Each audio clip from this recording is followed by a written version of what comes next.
Good evening, everyone. It is 5:02, and I will call the meeting to order for Monday, October 1st, 2018. The General Council meeting, rather. Everybody had an opportunity to look at the agenda? Any additions or changes that we need to consider? C.A. Gowdy. We would request the addition of one in-camera item, being a land matter.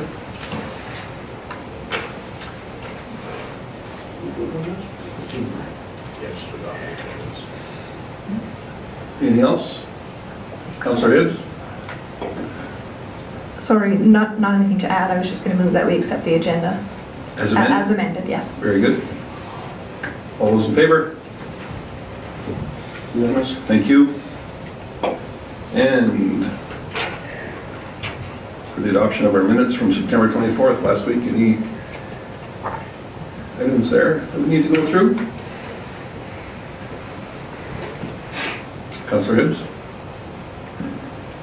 Thank you. There was one, there it is, that I noticed is carried unanimously, but it actually wasn't, and obviously it's an easy mistake to make, but it was the Bylaw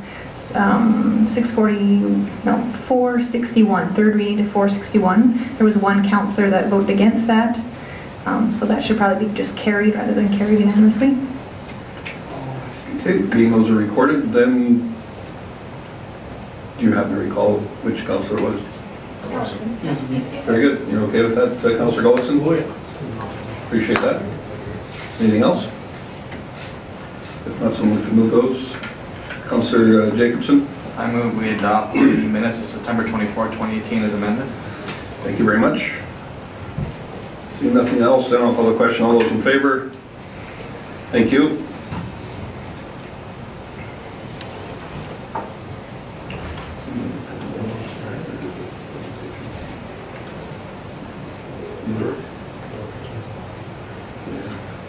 I think rather than doing our council mailbox, I'm going to move down to our presentation from Alberta Health Services. And today we've got Lyle McKellar and Scott Hallsworth joining us here. If you gentlemen would care to come up from the seats at the front here. And if I could just have you use the mic for benefit of those watching at home and for the gallery as well. The button in the bottom right-hand corner should turn the red light on, then you know you're live and active. We appreciate you both taking the time to come out and speak to us. The floor is yours. Well, thank you, Your Worship, and thank you, Council, and to the media here, administrative staff, and the public. We appreciate the opportunity to come and present to you this evening. We have put a PowerPoint presentation together for you with notes attached so that we can provide some clarity around some of the information that we're sharing. I understand we got 25 minutes, so I better keep my time on time for you. That's important. I appreciate that. And we can move forward with you through our presentation. So the presentation is pretty straightforward. Looking at some of the slides in the handout you got may be difficult to read, and if you need an expanded view, we can send those over to Mr. Gowdy's office so that if you need to have a better look, because I certainly know it's difficult to read this piece. As we start, I just want to give you a little bit, as I look around council chambers, it's been a long time since I've been in this council chamber. All the faces are new to me, and that's okay.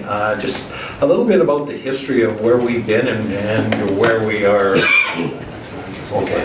Where we are going to. And so back in 2009, as you may be well aware, there was a decision by the government at the time to transfer emergency medical services into health. And that was basically at the request of many of the municipalities in Alberta to move that way. And hence, we went to Alberta Health. During that time, there was a number of municipal services that either provided their own service, such as in Lacombe here, it was provided through an association, but had responsibilities to the municipalities. To those, like the City of Red Deer, which was a direct municipal service, or contracted services. So we did meet with a number of those municipalities, enter into agreement, and some municipalities clearly divested their interests. in EMS almost immediately when that transition occurred. The City of Lacombe here and Lacombe County that formed that association decided to work with AHS for a period of time, and in 2012 divested their interest in operating services and turning it over to Alberta Health Services. Not unlike our neighbors to the south of us, I was going to say north, but south of us, City of Red Deer. City of Red Deer has agreed to still be in contract with us for the provision of service, and we very much appreciate their partnership as a service that we work with through Alberta Health Services. So with that being said, one of the things that we looked at in EMS was, as I told you, it was basically operated by the municipalities, and we had a number of pockets of service. And when it was turned over to AHS, we basically put a system health resource in place. That system health resource has been in place now for 9 years. There's been a lot of evolution through those 9 years, some difficult roads as we've worked through that. But we've built a system of, I believe, and strongly believe, of a very comprehensive service on how we can provide service, provide quality patient care, good patient care, as well as ensuring that the communities, who we also consider as our partners, are getting what they believe they should get as a service. And if not, then we need to have those open discussions related to that. One of the things, and I'll just talk a little bit about our philosophy in AHS, is around the patient matters. And this is from an emergency physician, Dr. Bob Johnson. And anybody that knew Dr. Bob Johnson, he was an emergency physician in Calgary, had a sign above his office door, which resonates with many of us today, and it's about the patient matters. And so when we look at EMS, and because we're a health resource, the patient does matter. And response times are one of many things that we look at as we go forward in providing patient care. And one of the things that we look at in that is we look at the quality perspective around that patient care. And prior to AHS, that was very sporadic throughout the province. So once we formalized under health, a number of initiatives came together. We look at the level of care, the knowledge of the practitioners, both with skills and knowledge. Patient satisfaction surveys. We do patient satisfaction surveys on a regular basis, twice a year now. We also have a number of quality improvement initiatives, which include our patient care audits, our provincial medical control protocol, patient safe care policies and procedures, provincial online medical control. Online medical control is we have emergency physicians on call 24 hours a day, 7 days a week to pick up a phone and consult with our EMS crews, be that in air or ground at that time.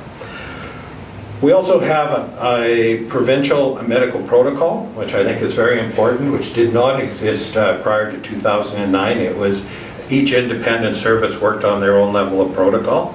We have a provincial learning and development now, and we have the expectations as we enter into contract with our contract partners that they also comply with these standards as put forward by Alberta Health Services.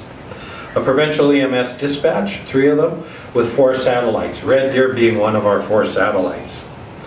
We also just recently announced the Mobile Integrated Health Program, or health services, in Red Deer and Camrose.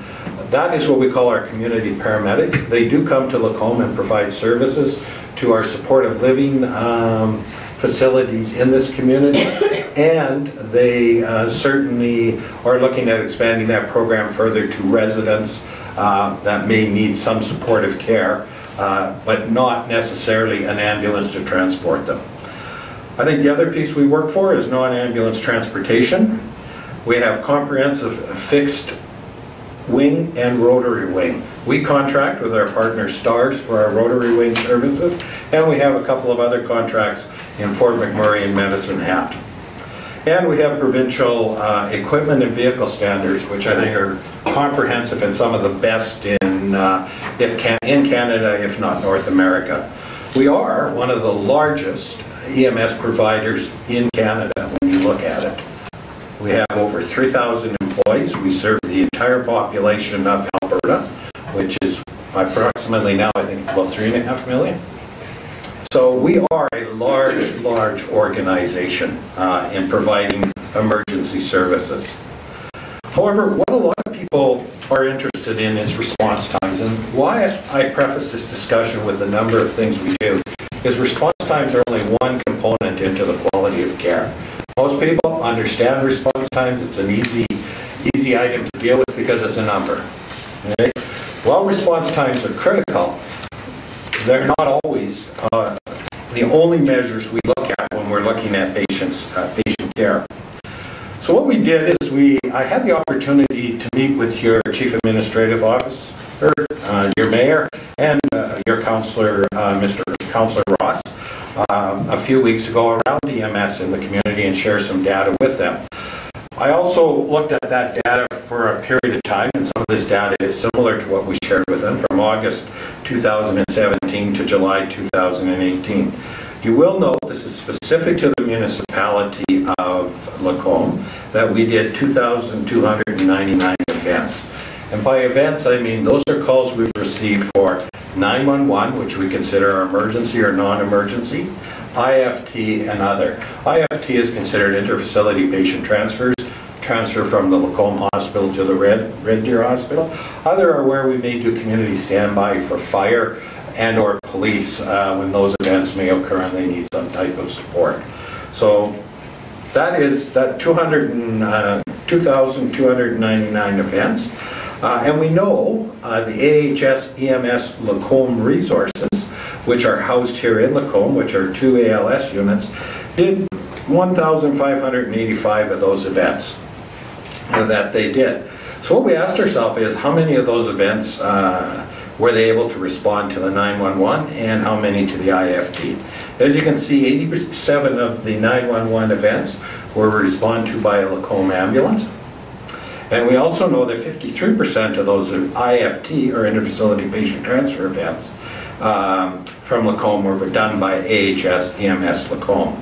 So one can quickly conclude that while 13% of those 911 events were done by a different service, again by an AHS EMS resource, contracted or direct delivery.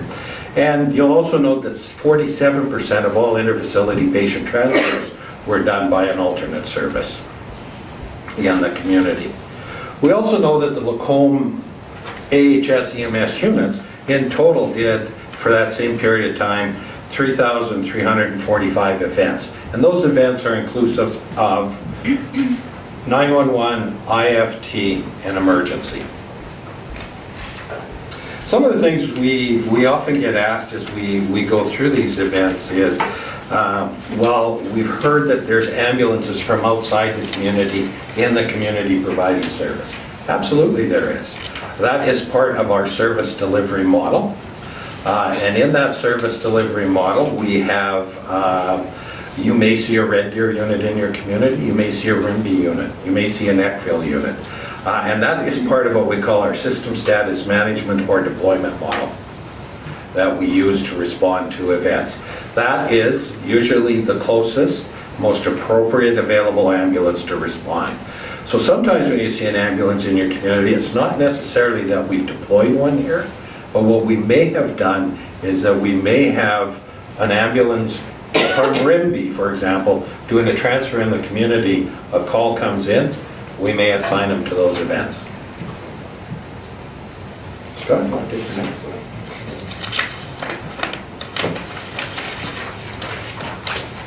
So the next slide shows some of the activity that we have within the last, it goes quarter by quarter. Obviously the bottom darkest portions are the emergency calls that occur in the community.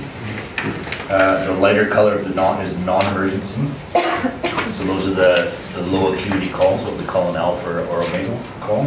And then the last, the lighter color is the transfers that are done by the service here in the community. So you can see it's slowly or steadily climbing, but still within parameters of what's considered as normal. Anything else on that slide? So on the next slide, and one of the things that certainly in our discussion with your worship and Councillor Ross and of course Mr. Goody, was what we call our Lacombe response times for life-threatening events. So in looking at this slide and the previous slide, those can be found on an AHS website. I've included the website address in there, and they are reported on a quarterly basis for the city of Lacombe. So you can certainly go in there and look at any time to see if they have been updated. But what this slide tells us is responses for life-threatening events. So we use in our dispatch what we call a medical priority dispatch system. And it is an international recognized system for dispatching ambulances, which is accredited. And they categorize ambulance events from what we call an echo event right down to an omega event. What this is reporting is what we call echo and delta events, and that is those critical life-threatening events based on the information we get from the caller at the time. That does not mean when we arrive there it's life-threatening, but based on the information that the caller gave us at the time, they're deemed life-threatening and they need to be time-sensitive. We've gone to these events that we consider an echo event, and we get there and we may encounter a patient that's sitting on their stairs with their suitcase ready to go to the hospital. But for them, you have to remember, the call that came from them, they did consider it life-threatening, or they did consider it serious. And I think you have to recognize, when people are in a crisis or in an emergency, the information we get may not be 100% correct or clear. And the only way we can determine that is get a crew to them in a timely manner. But what we do know from these responses for echo and delta events is that we had a real spike in the fourth quarter of our fiscal year 2017 and 18. And we measure our response times provincially, and we break them down into 4 categories. So we have our metro urbans, and if you reference through this, you'll see that I've left some websites. You'll be able to see a map. A metro, of course, is self-explanatory. That would be City of Calgary, City of Edmonton. Urbans are communities the size of Red Deer, Grand Prairie, Medicine Hat. And then communities the size of the City of Red Deer are filed under, or categorized under what we call communities of greater than 3,000. And then we have rural and remote. So communities of greater than 3,000, like the City of Lacombe, we have a 15-minute response time target, which was set in 2014. And that target is set at the 90th percentile, or what we call the P90. So what that tells us is that all events should occur in under 15 minutes at the 90th percentile. If they go over that 15 minutes, we're very interested in wanting to know why they've gone over that 15 minutes. The other piece we look at is what we call the medium, or the P50. And what the P50 tells us for a community of a population of greater than 3,000 is that tells us that it's a 10-minute response time, and we know that 50% of those calls will occur over the 10 minutes and 50% occur under the 10 minutes. Historically, I would say, in looking at our numbers, we know that Lacombe has normally run between 8 to 12 minutes between the P50 and the P90. So with that being said, we also know that there was a peak in 1994, I was going to say, boy, I'm going back, in our fourth quarter. And so we investigate what those peaks may be. And some of the things we found out from those 3 months was that there was 12 events that occurred during that time. 8 of those 12 events occurred in January. But what we do know is that we do know that 4 of those events, when our staff get in the ambulance, they have a computer. And every time they move or do something, they have a timestamp, so they hit a button on that computer. In some of these cases, we know, 4 of these cases, that button was not hit. So what we do know is that they may have arrived in 3 minutes. We don't know that because they haven't recorded it for us. And for whatever reason. Human error is there, the excitement of the call, there might be a number of factors why they haven't targeted that button. So we know that's one of the issues that we have, and we work with staff around the importance of making sure you hit those buttons, because what happens if you arrive at 5:20 right now and you need to leave, or if you get to the call but you don't leave that call till 6 o'clock, it's going to timestamp your time on scene at 6 o'clock, which you can see will skew our data. And that we do not, through our data, people clean that data or wash that data in any way. We take that as a learning piece. Out of those 12 events, we also know 5 of those 12 events were EMS resources responding from out of the community. So that may have been coming from Red Deer, maybe coming from Eckville, maybe coming from Rimbey. But we do know that they were outside the community at that time. Does not mean you don't have ambulances in the community. What that simply tells us is the Lacombe resources could have already been tasked to events in Lacombe and cannot take another event. And the last 3 is we had some type of delay. It may have been a dispatch delay, it may have been an ambulance delay. And so those things are, again, based on some factors. The dispatch delay may be we're getting incorrect addresses, and the other EMS delay may be they're trying to determine the exact location on their MDT, or oftentimes where we see this problem is they've just cleared up from an event from the hospital and they're moving on. My time's down to 2 minutes, Your Worship. So 5:25, so I better get moving for you.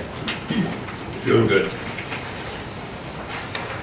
So I think response times, as we told you, were very important, and it's one of our 6 performance indicators in measuring quality of patient care. And again, I've referenced a website in there where you can look at our 6 measures, which was directed at the time by Alberta Health Services CAO at the time, and of course, again, the Alberta Health Quality Council were 6 of those measures. I talked a little bit about the communities and the size of the communities and your response time, so I don't think I need to spend a lot of time revisiting that for you. Let's go to the next slide. So what this tells you on this slide is, again, it tells you the EMS activity in the municipality, and the municipality that we're talking about is the city of Lacombe.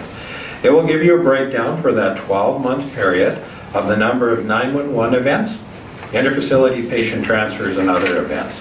That gives us 2,299 events. We know that. How does that compare to last year? If you were to look at it, and in the notes it's there, we had 2,233 events, or roughly a 3% or 66 more events that occurred in the city of Lacombe.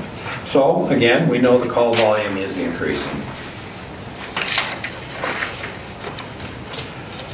So you know the number of events in Lacombe are 2,299, but you also know Lacombe Ambulance responded to, on this slide, because it's Lacombe EMS activity period, responded to 3,345 events in total. So that means they have either responded to in Lacombe County, possibly Red Deer County, Black Falls, a number of different communities is where they could have had a response. Again, we do have a slide, and I will apologize for that slide. It's difficult to read, but we can certainly expand it for council's purposes. Again, you'll see where those responses occurred. But we do know from the same period that, as we told you, in 2016, or for this period of time, from August 2017 to July 2018, we looked at the previous year's stat through that period of time, and we had 3,141 events that the Lacombe Ambulance responded to. Again, that reflects roughly a 6.5% increase in call volumes for the Lacombe Ambulance. This slide on page 10 is where it gets difficult to read, but when you look down this slide, and it's probably easier to see up on the monitor, you can see the number of events that the Lacombe EMS ambulances responded to. And in those events, you'll see very clearly that Lacombe did 922 our 911 events, 633, and roughly 30, I believe that is, other events. If you keep scrolling down, you'll see other communities in which they responded and provided service. Again, for your notes, and attached in your notes, I won't go through them in great detail, I have given you a comparison for 2016 and 17.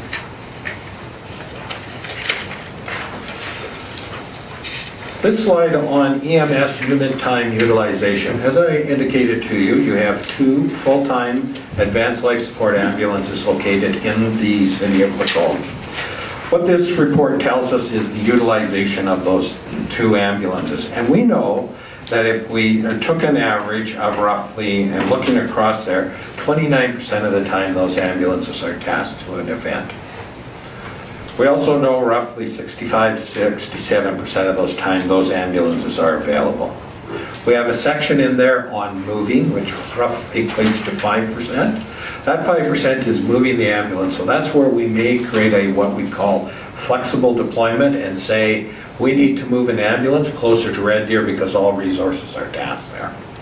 And that's where that 5% comes in. However, if a call comes in during that time, we will reassign that unit. And then we have about 1% where they're totally out of service, and that may be for mechanical reasons. That may be that they've just completed a very bad call and they need time to ready and equip that unit for their next assignment. And so those are some of the things where we will get into having to time out a unit. We do not time out most of our what we call assembled units, which City of Lacombe has. They're assembled units. They're, again, 24 hours a day, 7 days a week, but they're 12-hour shifts, and the crews are stationed at the station. Okay, and I've attached our contact information for your reference, and Your Worship, I'll now open it up to any questions you or your council may have. Thank you very much for that information. There's certainly a lot of it in that report to go over for sure. If we just, I'll start out with one, what I hope is a brief one on page 3, I guess, notes, right? On the back side of page 4, just states there that it is the municipality that will decide what level of response they will provide through medical first response. And so as to avoid confusion, I would like for you to clarify that for our viewers, because I think they're going to suggest that somehow your EMS services is what this is referring to, but I think this is a much bigger scope here, and that those figures are set provincially rather than by City Council. So I just want you to clarify that for us. Yeah, so medical first responders, when we look at them, and thank you, Your Worship, for that question. In the medical first responders, that is resources that we may utilize that are non-ambulance of nature. So we may tap into, for example, the City of Lacombe Fire Department, if they so choose to enter into the program, the City of Lacombe Police Force, if they so chose to enter into the program. What we do is we have a provincial medical first responder program, which we go out to municipalities, usually work through those medical responding agencies like fire, to see if they're interested in joining becoming a medical first responder for AHS and in support of EMS. And what we do is we have those discussions with the fire chiefs and or police chiefs, depending on the community. They either make that decision that they will become part or will not, but before we can move that ahead, they must have their council's endorsement. So some of you may recall, and I will go back to, wow, I got to pull back in my mind here, I think it was about 2014, Brenda can probably help me, where at the time there was a very clear decision by council that the fire department would not respond to medical first responses. Totally respected that decision made by council because that's a council decision. Over time that has changed, as I understand that they are a medical first responder for us. They set what they will or will not respond to. So if it's purely to do a lift assist, that's what they'd be called for. Many of our, and I'll use our fire departments because that's who most of our medical first responders are, they will respond for those Delta and Echo events, is what we will have them usually respond to. Some communities want their fire departments going to everything. I think most communities can appreciate if you don't have a full-time fire department, that gets a little taxing on the community to have your fire departments responding with volunteers several times a day. Does that clarify that for you, Your Worship? It certainly does. I appreciate that. I think that Councillor Ross perhaps has a question for you as well. Thank you, Mayor Creasy. Sorry, I have a few. So I want to just get into a few more numbers. The 3,345 calls that Lacombe did, Lacombe EMS responded to 1,585 of Lacombe's calls, which means a difference of 1,760 calls Lacombe did outside of Lacombe. So that would leave 53% of the calls Lacombe did outside of the municipality of Lacombe. So I kind of want to emphasize that number. And if you take Red Deer's 880 calls divided by the 3,345 that we did, 26% of the calls that Lacombe did was in Red Deer. So I guess at what point does about 880 calls Lacombe does in Red Deer, I guess one question is, at what point does it justify for Red Deer to have another unit so Lacombe can stay within our community more often? So 675 times Lacombe, or we had units flexed to Lacombe. Does that include like staff responses or total times that, like, I guess I'm asking if is it a difference between a unit being flexed or a unit responding to Lacombe and for a staff response? So And you're asking about the Lacombe units? No, I'm asking about the other times the units come from out of town into Lacombe. So you can give a number of 675. Does that reflect on a number that just the number of times in an outside services flexed to Lacombe, or is that included a staff response on those services too? Could be both. Could be that Could be both. Okay. Yes.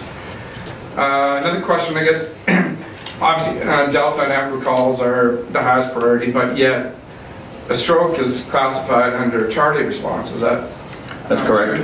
So why not then, because of the time parameter of a priority of a stroke, why would not Charlie responses be part of the priority calls?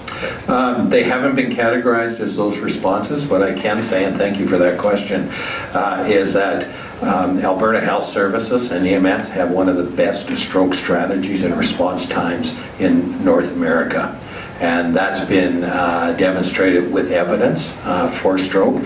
What we do in a stroke situation, and this has confused communities as well, is someone that may have had a stroke within the city of Lacombe will bypass the city hospital and take them to the nearest facility, which a primary stroke facility in our region is the Red Deer Regional, and that's where they will have a CAT scan and then be moved on.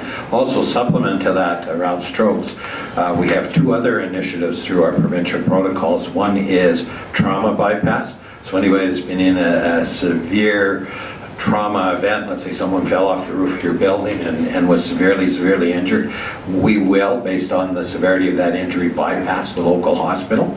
That's driven through sound medical direction and evidence. And the other initiative that we perform, and I know our Lacombe units do this, we're still rolling it out into the central zone, is you've probably heard about the heart clot busters. And TPA, or yeah. So what we do is that program is initiated, so someone that may have a severe myocardial infarction, we can initiate what we call a TPA or a clot buster activity, and again then transfer them to a facility that may be able to manage them. Okay, awesome, thank you. Do anyone else have any questions? Oh, one more, sorry. So, just one second before you go on. I'm sorry. So we were told at the recent AUMA conference by Minister Hoffman, I believe it was, said that the current government was going to add some 7 additional units to the force in the province. Are you expecting any of those to reside in central Alberta to help offset some of these numbers? Oh yes, I wish there would be. I'm not privy to that information at this time, but there is a need. As I said, in 2009 when we transitioned, the only resources that have been added to our community, and Scott, I may be wrong so you can add here, is the non-ambulance transport, where we bought 3 units in. The mobile integrated health team has moved in, but I don't believe we've had any EMS physical ambulances added to our locales. I'm not suggesting that you aren't proactive, but just so you know, that was a promise that was made perfectly clear to us there. So use that information however you wish to. All right, Councillor Ross. Mayor Creasy, also, for the echo responses, would AHS assist for our fire and police service to have AEDs? Absolutely, if they have AEDs. One of the things around our medical first response program is we can work with the departments around the AEDs. We provide AEDs, and I have to say this community, after I had my visit here and talking with Mr. Gowdy, this community has more public access defibrillators than most. I was very impressed, and all registered in our program. I'll tell you, if I'm going to have a heart attack, I hope it's here, because early defibrillation saves me. Yes, we would work with them. We also offer through the medical first response some training and equipment. And I do not oversee the medical first response program specifically, but the director for that program resides in my office area, and he and his team look after it. So if there's a concern or issue that you would like to explore further with us on that, I'm happy to broker that. Thank you. Councillor Hibbs. Thank you, Mayor Creasy. Just two quick questions. I'm just curious as to, has there been an evolution in delivery of care that, you know, paramedics, first responders are able to deliver, you know, now as opposed to even just a few years ago? For example, because we're talking about, you know, maybe the response times are increasing slowly, obviously, that could be potentially offset by if you're able to offer more, you know, proper first response, not proper, but more immediate first response that can make a difference between life and death. Thank you, Councillor Hibbs. Yes, scope of practice for practitioners have changed under the Health Disciplines Act. So previously what we used to call our practitioners was an emergency paramedic technologist and then an emergency medical technician. Those titles have changed to what we call an acute care paramedic, which I am, and still licensed, and then we have a primary care paramedic. Where the biggest changes occurred is for the primary paramedic, where they can do more interventions and can provide symptomatic relief drugs. I can't tell you what those specific drugs are off the top of my head, and some different interventions. Right now, we were proclaimed into the Act in just recently, I think about a year ago. So the Alberta College of Paramedics is working through that.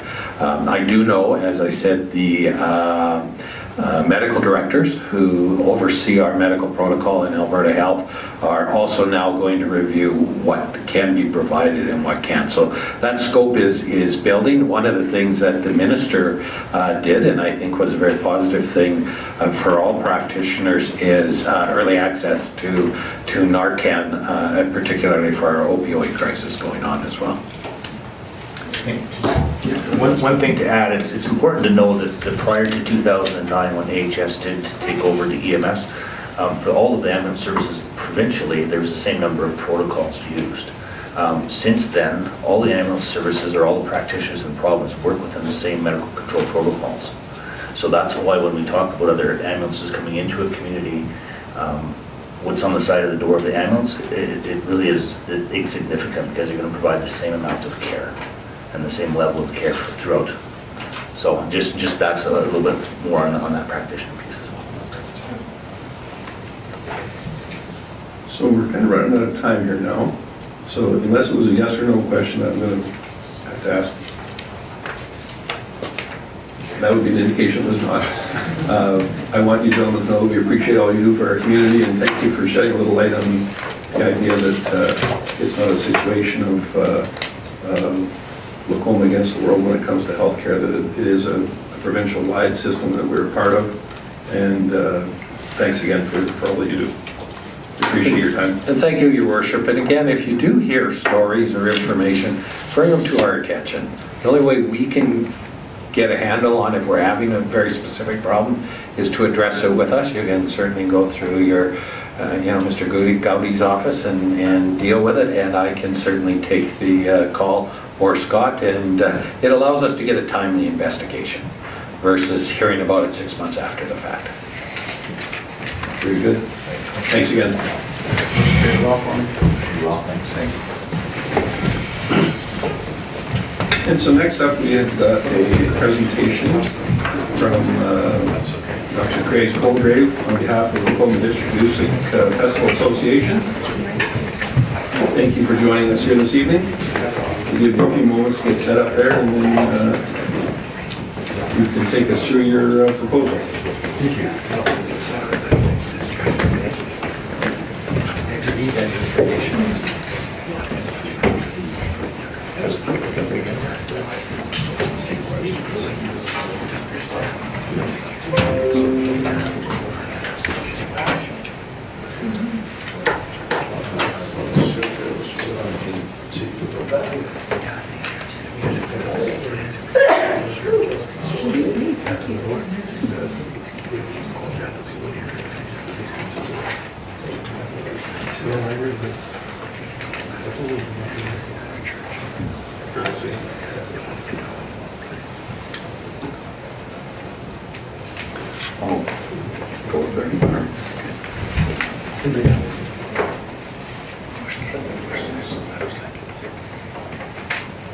I think I'll get started. Good evening, Your Worship, City Councilors, City Directors, staff, members of the press, and the gallery. Thank you for lending me your ears for a moment. I have two presentations to give this evening, so I will try and be very brief and try and make up some time for you.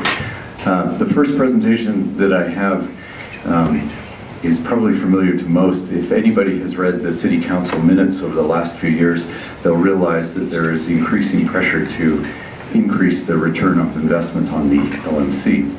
For anyone who has rented the LMC in the last few years since its renovation, they will realize that despite its stately elegance and its long list of attributes, it suffers from rather poor acoustics and also poor lines of sight.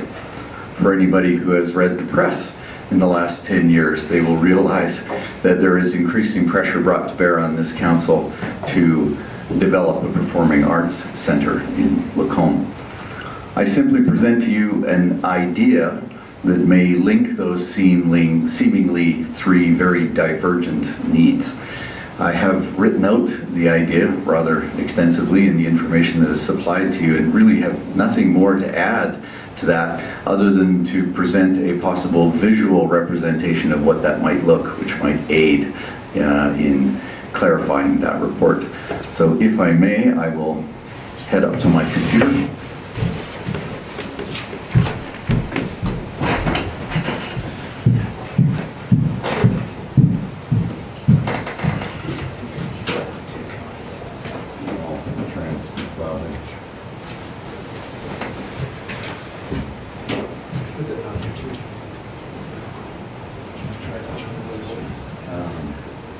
Sure.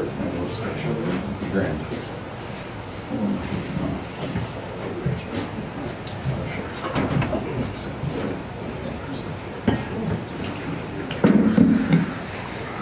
I'll have to duck below your line of sight there, but if you just direct your attention to the monitors. I apologize for the horsepower of this computer. It's all the horsepower of a Pinto. So what I'll have here is a rendition of the Centennial Hall at the LMC. First of all, we'll create the floor, and this is to scale. That represents 140 feet by 70 feet. We'll next add the walls of the LMC, and then we will add some tiered seating that was mentioned in the report. This is to improve the line of sight. Then we will add some floor seating. And then most importantly, we'll deal with the acoustics by adding some acoustic panels to the walls. And then we'll add an acoustic treatment to the ceiling.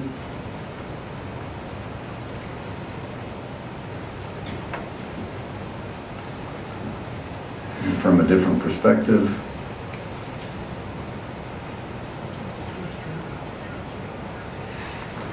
you would have seating for 700 with excellent acoustics and good visual sight lines of perhaps a string ensemble or an orchestra of 12 as depicted here.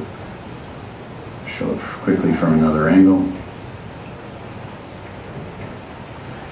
And then this is what you would see if you were seated in the front row. Now this same idea can be extended to a much smaller space. If we go back to the same Centennial Hall and recreate the floor and the walls, and then we put up the divider, dividing it into north and south. We again put in some tiered seating. We put in some floor seating. We add the acoustic treatment to the walls. We add back in our acoustically treated ceiling. And then we add perhaps a council forum or a presentation. And we have seating for 250 with good acoustics and good sightlines.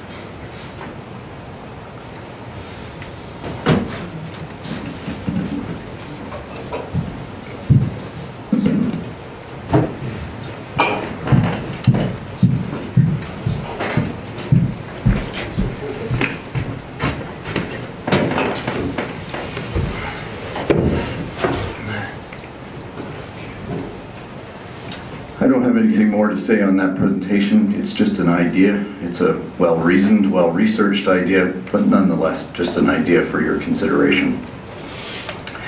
My second presentation is a little more difficult. It represents an opportunity for the citizens of Lacombe, through the wisdom of this council, to invest in our young performing artists here in Lacombe. These young artists come to the festival every year in the hundreds. The small ones come with eyes that don't see 7 wonders of the world, they see 7 million wonders of the world. The older ones come armed with nothing more than their courage and their smiles. They come with their wit and their dreams.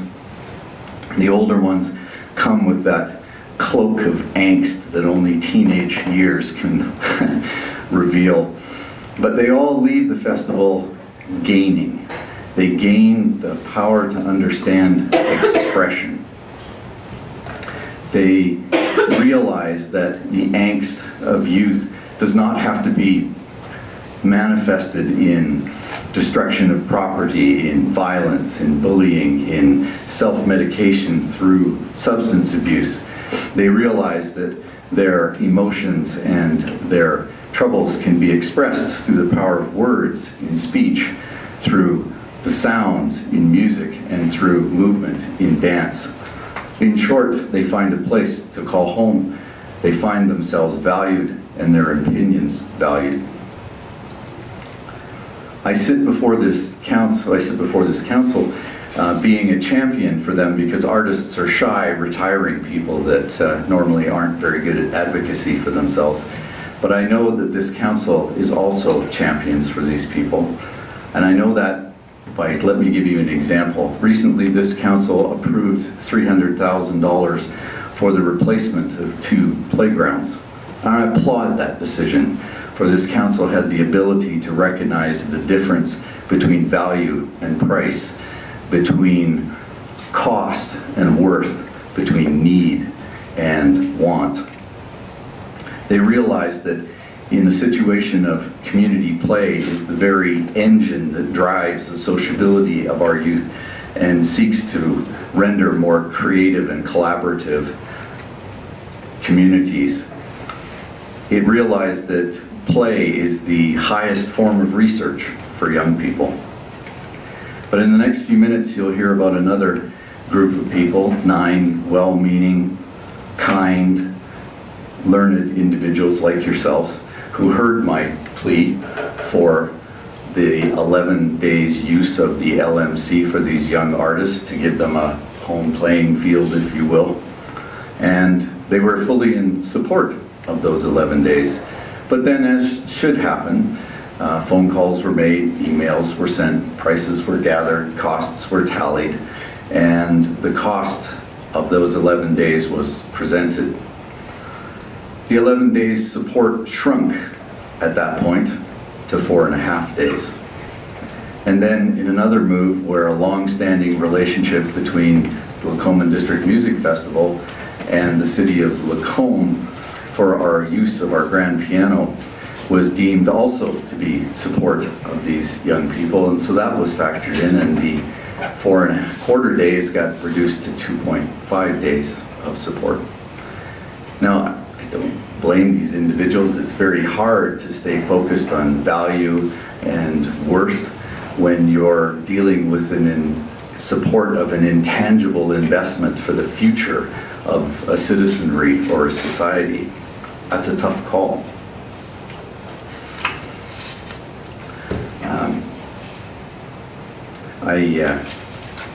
I blame actually myself and others like me, because 37 years ago we should have been in front of this council when we first started the festival, and we should have offered this opportunity to the people.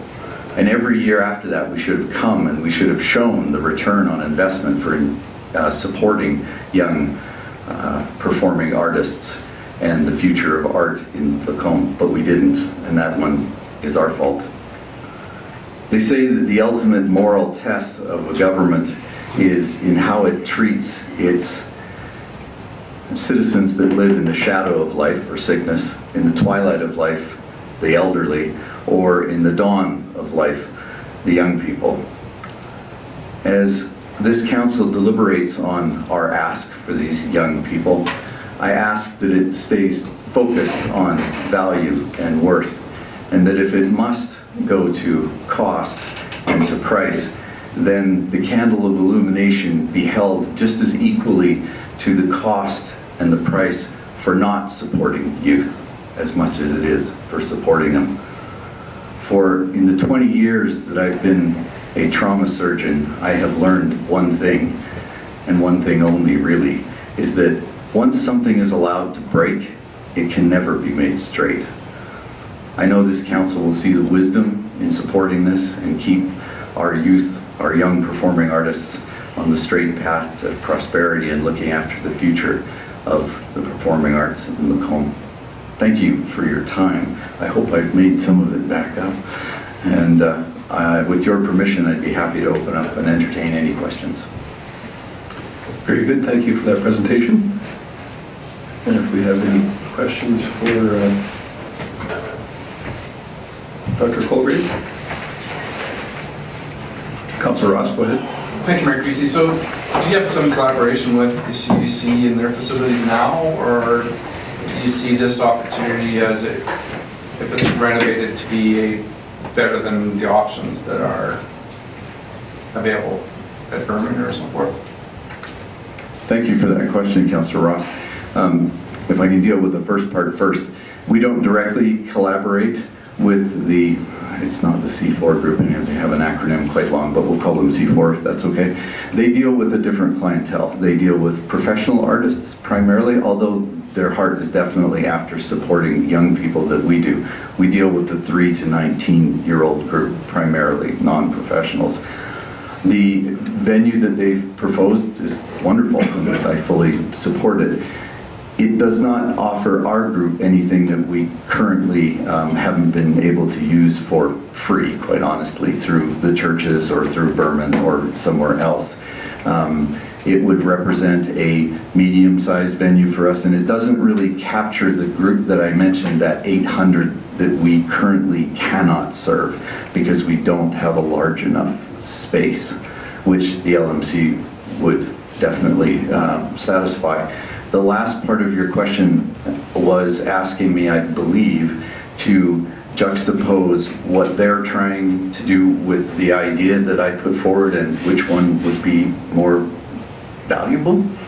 No, sorry. There's also through the Berman University, do they not have a music program as well? And with their, I don't know the name of their facility, but is that something comparable that you wish, or is that not an option? Thank you for that clarity. The Berman University has a very active music program. It's the only one left, actually, with the collapse of Red Deer. I don't know if you know, but their entire music program and visual arts program is gone. So their enrollment is up. Berman has been, they are a major partner of the music festival, so I have conversations with them often. They have been seeking to build a performance facility for their orchestra for ever. The Berman University Orchestra now plays in the College Heights SDA church, and it is too small a space and too bright a space. They really can't stand doing it, but it's what's available, so you make do with what you got. The only other facility they have is the administrative building chapel, which is actually an old proscenium stage, and it's a lovely facility but very limited in size. They have plans to do some minor renovations to that. It won't change the seating. As a matter of fact, it will decrease it because they're planning on building out a thrust to the stage, but it will allow a little bit more stage space. It still will not deal with large ensembles. It won't even deal with their own orchestra, and it's a constant tussle for them. They have other priorities that seem to keep taking place. They actually lost Christian Nescu last year for that very reason. When he came on board, he was essentially promised a performing venue for the orchestra, and it didn't happen. So he moved on to other pastures. And did I answer your question, or have I still not got it? Have I got it? That's great. Okay, thank you. So if I could, just to be clear, Yes. For your ask for the use of the LMC facility, it's the entire facility that you're after? That would be our wildest dream come true. We can, But that was your ask, though? that is our ask, yes, sir. And for 11 days? 11 days. That's not actually, if I could just touch on that for 1 second. 11 days represents capturing not only the 2,100 students that ask, but building in a little extra for the more that will come, if you will. Every year we book our facilities for what we think the maximum is going to be, but quite often that shrinks a little bit depending on our enrollment. So the only realistic way I can ask for something is to kind of paint the worst case scenario. Does that make sense? No, that's fair enough. Okay. I think that would encourage you to keep in contact with Director Vaughn and perhaps work out some of the finer points of exactly what it is you're after. As you can appreciate, we have a great number of community-focused users that want that facility. Yes. And that is I'm not saying that your work is important, because it really is, but that's a big ask. So I would like for you to perhaps set up some time and see how we can accommodate whatever portion or all of that ask, whatever it may be. So, Councillor Jacobson. Sure, so just to be clear, and maybe for some clarification there, Councillor, because I had the benefit of hearing your presentation at the rec board as well too. So your ask is for just over $17,000, that's correct? If I can try and clarify that, when I originally presented to you, I asked, well, it's not, sorry, not to you specifically, but to the Recreation Parks and Culture Board, I was asked two questions. What was my ask? My ask was for 11 days, which, as I mentioned, was the worst case scenario. But then I was also asked a question, of course, is what did I think it was going to cost for this year? And I tossed out a number of $7,000. That $7,000 was based on me knowing that I'm grandfathered in because of our reciprocal rent relationship, if you will, with our grand piano, that I had 7 days use of the full county room in my pocket. The 7 days is what I figured we would use on top of that this year. The 7,000 is my estimate of what it would cost in addition to that to manage this year's use. However, when I was in discussion with Sandy Stewart, and I was advised that I should go for the whole amount of the whole 11 days and what that would cost. So I worked it out with Mary Lou as to what the entire venue would cost rented for every single moment of that 11 days. Sure. And just because I know it will help to inform our discussion later on this, so you anticipate that if you were to receive the venue in its entirety for the 11 days, that you would be able to accommodate the 2,100 applicants that you're anticipating receiving? Without a question. Okay. And just for ease of numbers, can you explain to council why asking those 2,100 people to pay an additional $10 and receive an additional 21,000 of revenue wouldn't be a viable option? That's absolutely a great question, and thank you. So what, if I had my dream, I wouldn't ask those people to pay anything. However, what our fee is, we currently ask for $17 for every solo entry. We ask $34 for every duet and trio, and we ask $70 for every group. That's the industry standard, if you will, for music festivals across Canada. I also sit as the provincial representative, and I also sit as the national representative for Alberta, and that is our standard. What we worry about if we charge more, that we see less, and that's not within our mandate. We want to see more. Quite frankly, they just don't pay. So sorry, is that 2,100 groups or 2,100 individuals? That's 2,100 performances. Okay. So it's divided up. It's mostly solos, so it is mostly individuals, but some individuals will perform 2 pieces. Okay. So that would cut that number down. Sometimes a group can be as large as 40, so that would be 40 performances. So the only way we can make sense of this in our world is to look at total performances that we're offering, because that lets us schedule time. Sure. So then just to summarize your answer to that, you do not feel it's within the spirit of your mandate to increase those user fees then? No, I do not, because I believe that it would detract from people experiencing the performing arts.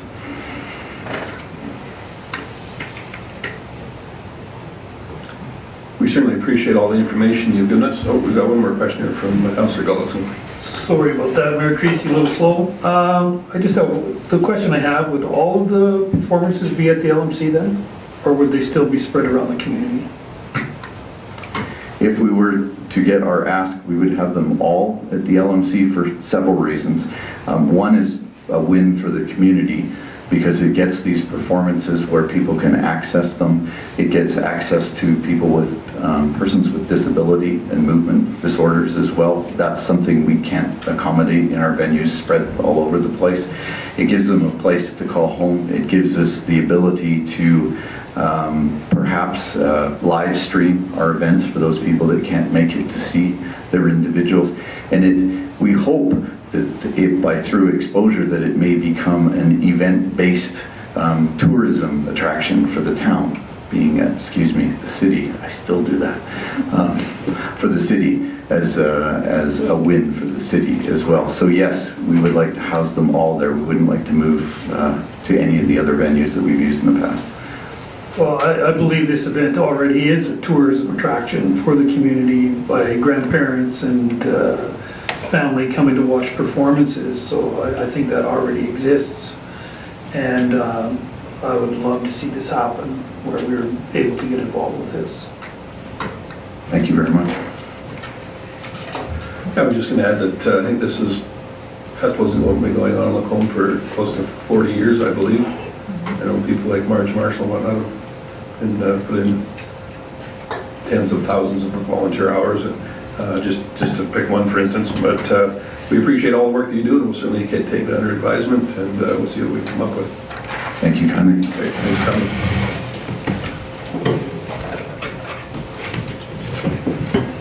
Hey, Council, we kind of rushed over Council Mailbox, I think, in order to accommodate our presentations. I think we'll go back to it and see if there's any discussion there. The first item, I think, was Board of Directors meeting minutes from the Bethany Group for Home Foundation.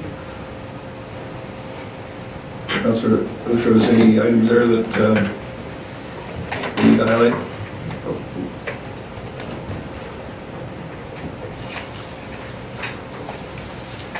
Seeing no one else, we'll move on. The Parks, Recreation and Culture Board.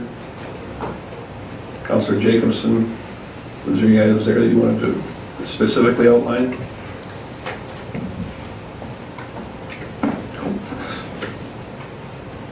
No, thank you. And then Public Library. Councillor Gullison, you're our representative there. Anything out of the ordinary that we need to highlight? No, I don't think there's anything that we need to highlight. There was discussion at this meeting regarding the fact that our library is one of the few that charge for library cards. Most of them are free in the area, so they get the cards elsewhere and use it at our library. So it's one of those things, and there will be something coming on that in the future. And then next up there, we had some letters from a concerned individual. Was there any items in particular we wanted to go over with those, CEO Gowdy? I thought these were going to remain private. We have, They are. so we have drafted a letter, and certainly we'll be responding to the concerns raised in these submissions. Very good.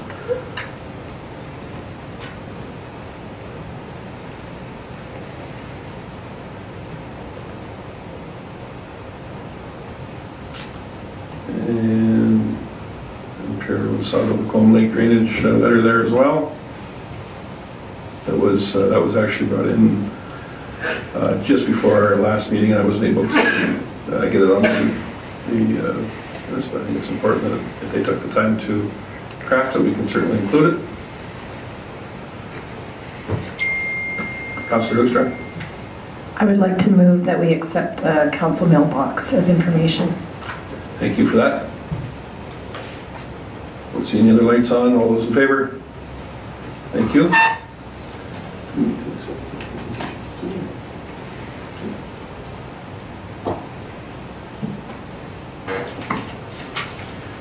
So let's move down to item number 7, and I'll ask Director Piche to go over our bylaw enforcement service levels. Thank you, Mayor Creasy.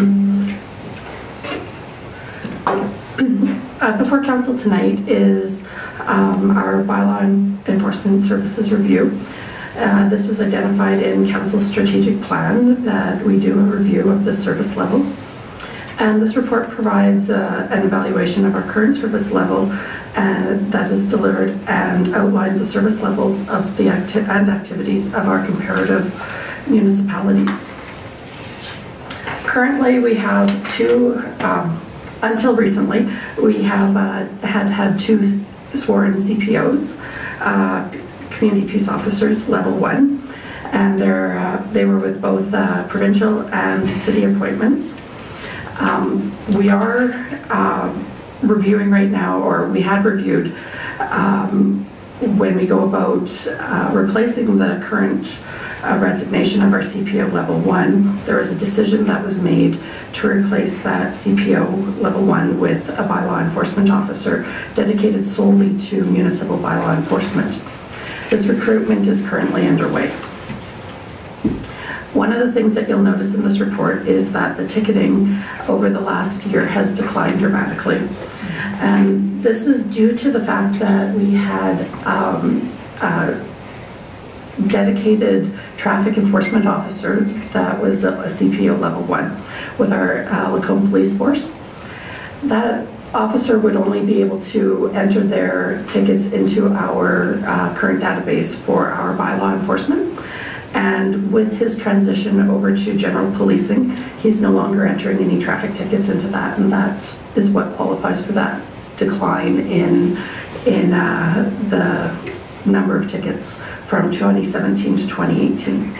I did speak with Chief Bloomhagen, and he did say that there has been an increase in traffic, seeing that all of the officers are on traffic duty as well, and their tickets are all reported into the PROS Now database.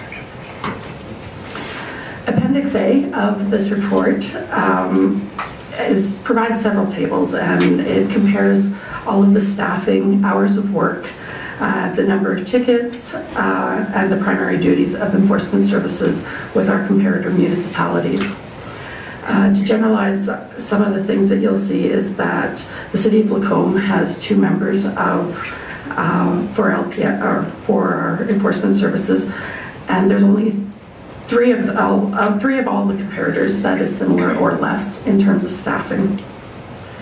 The hours of service are consistent with 3 other comparators, and most of the 11 others have longer hours, more expanded hours. There is a split evenly pretty much between the different work during the week and weekend work. But the one thing that you'll notice is that the City of Lacombe receives fewer complaints than all the other comparators. There is a large variance between all of the tickets that are written through each municipality, and the primary duties of each comparator is municipal bylaw, animal control, and traffic.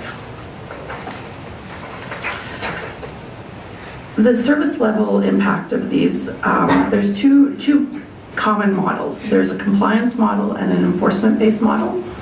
The compliance model is generally reactive and tends to be more complaint-based.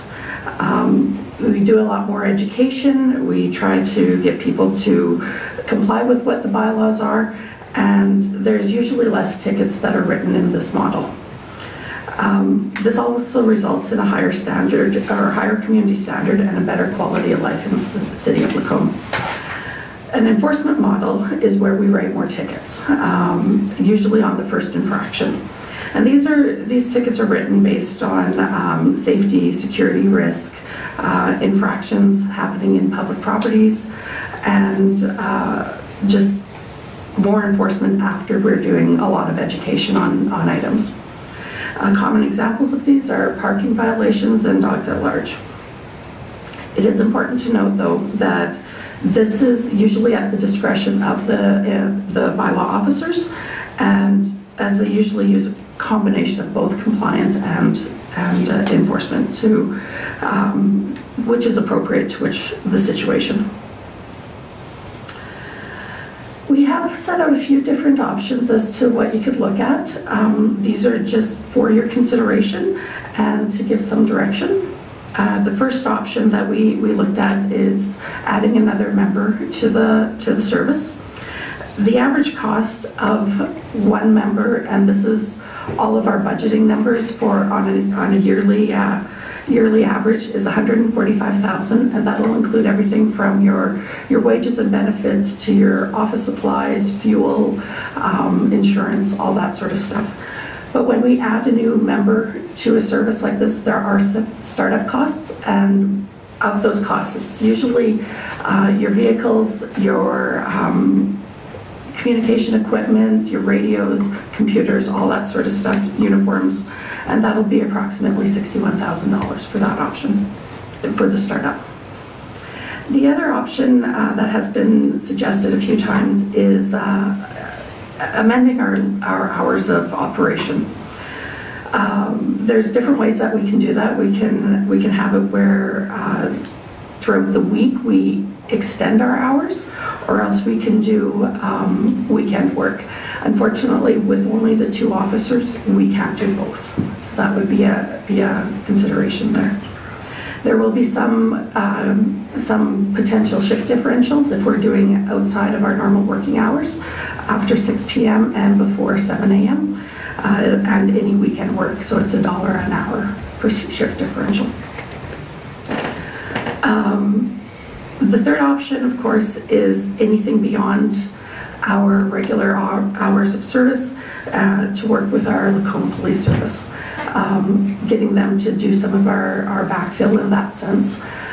We would have to have an amendment with our memorandum of understanding if this is the case, and we'd have to discuss if there would be a cost associated with that. At this point, I'm ready to answer any questions. Thank you for that. Councillor Ross, go ahead.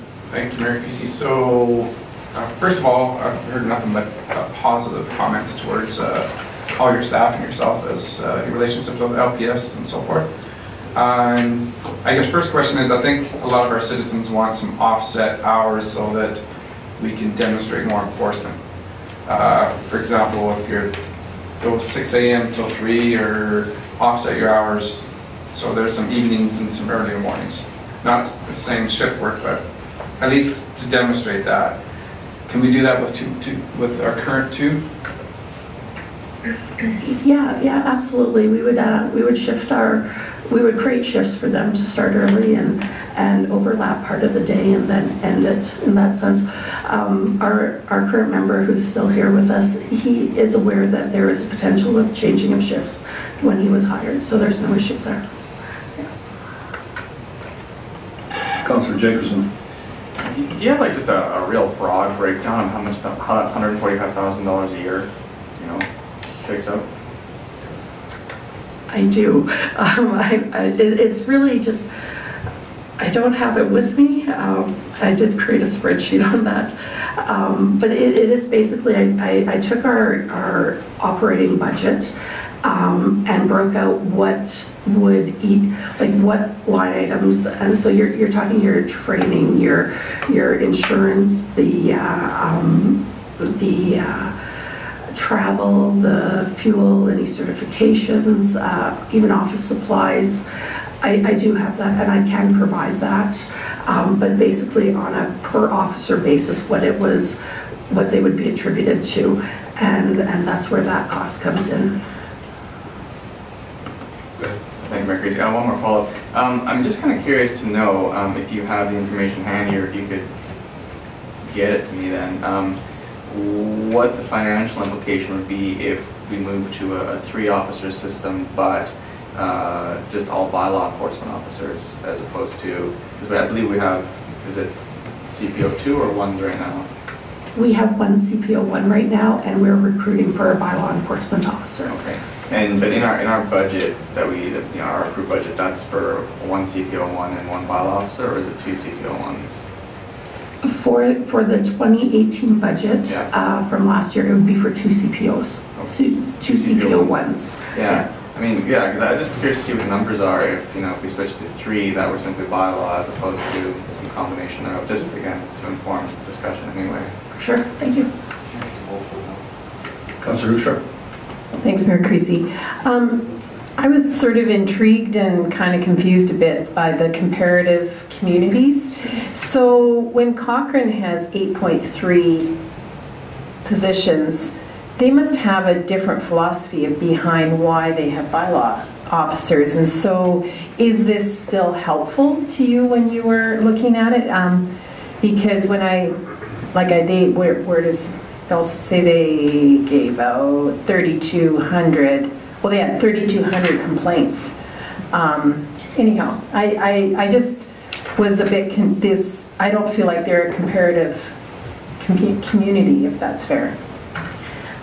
These communities are comparatives that we do use for anything when we're dealing with our staffing, I'm sorry, Matt, do we use it for our indicators as well, these comparators as well? So, yeah. It's hard to compare these because there are so many different types of services that they do. Each service has different focuses as well, which requires different levels of service. The majority of them are all CPO1s, mainly because when you start dealing with provincial acts, you have to be a CPO. You cannot handle a provincial act when you're just a bylaw enforcement officer. Did you have a follow-up as well? Yeah. Go ahead.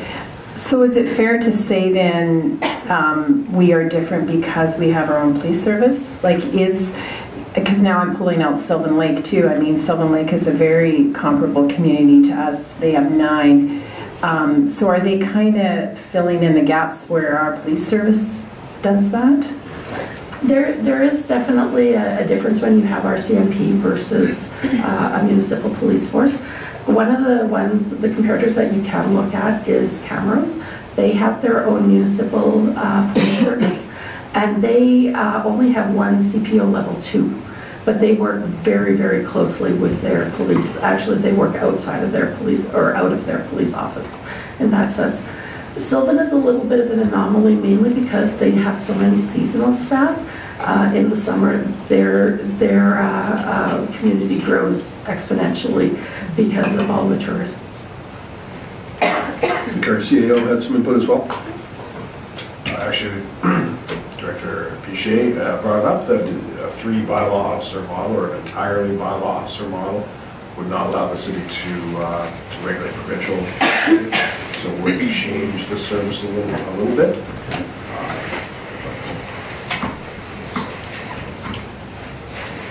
And correct me if I'm wrong, but I think it's important that we maybe outline the community's expectations of what ours are for the level of service we want to do, because we can analyze these numbers to death, but until we see the impacts of what it is we want.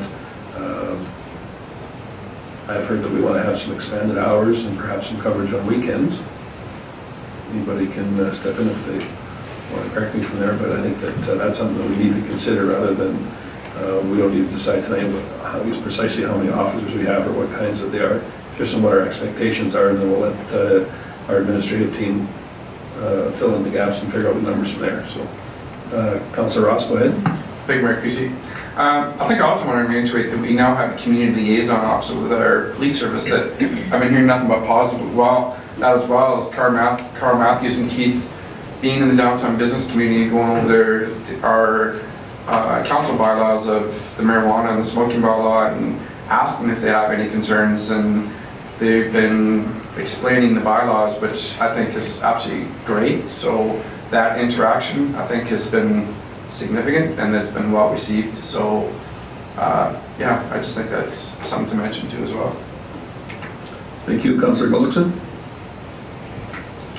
Thank you, Mayor Creasy. I just wanted to say that I agree with you that we need to have our own plan and not be too concerned about some of these other communities because their vision is different than ours.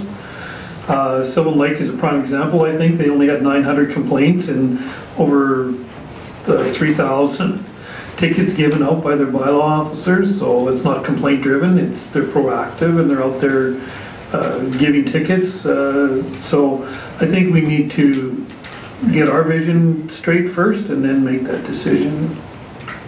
That's why, as somebody already mentioned, these statistics are a difficult thing to interpret. I think we can all agree that Sylvan Lake's community as a whole is far different than our own. So yeah, that's just another reason that supports that. Councillor Koch. Thank you, Mayor Creasy. Yeah, and further to that, as Director Piché alluded to, Camrose is probably the best one to compare to because they have a police force. I think a lot of these other communities are doing a lot of traffic stuff, whereas we don't really need to do that because we have the police on top of that. My comment would be to Councillor Ross's concerns about stagnating shifts. I think that's a terrific idea. I'm just wondering, so it would still work. Like the way I envision it is you could have one officer only work Monday from say 12 to 9, and then every other day he works 8 to 5, 12 to 9, 8 to 5, 12 to 9, and then the second guy would start on a Tuesday and go 12 to 9, 8 to 5, 12 to 9, and then he would be the only guy on Saturday from 12 to 9, for example. Can that work with 2? Possibly? We would probably have to look at the standards, like labor standards, and to ensure that they have to have a certain break, of course, and we have to make sure that there is protections and safeguards for them, and we have to make sure that our policies allow for that. If it all works out, I can't see that not working. Yeah, we're just talking about service levels. I think we should at least get 6 days a week, and maybe it means that only there's one guy on one day, and there's some overlap, but we've got to figure out something. See you, Valley. So I think it is easy to foresee a situation where 2 people can provide services on a weekly schedule. The challenge, of course, being that we have sick time, training time, vacation time. And so I think if there is a desire to provide both evening service and some weekend service, what we're saying here is there will need to be either staff added to the bylaw enforcement area or a commitment to sort of backfill during those unique situations from the Lacombe Police Service, that when there is staff training time or whatever that is, that we would have backfill from the Lacombe Police Service. Councillor Jacobson? Sure, and just one more item to bring up, and I understand this is not the appropriate time to discuss this, but just for, I guess, whenever there is an actual bylaw that comes up for us to debate. I'd like to point out that certainly anecdotally, bylaw officers are the most popular, when they're doing animal control, weed control, and that kind of thing, and they're definitely the most unpopular when they're doing traffic enforcement. And I noticed that Camrose, who is our comparator, only has their bylaw officers doing non-moving violations only. So I would suggest that I'm certainly in favor of at least discussing or exploring the possibility of our bylaw officers getting out of moving traffic violations and perhaps even traffic altogether, especially if we have such a apparently well-funded and excellent police force.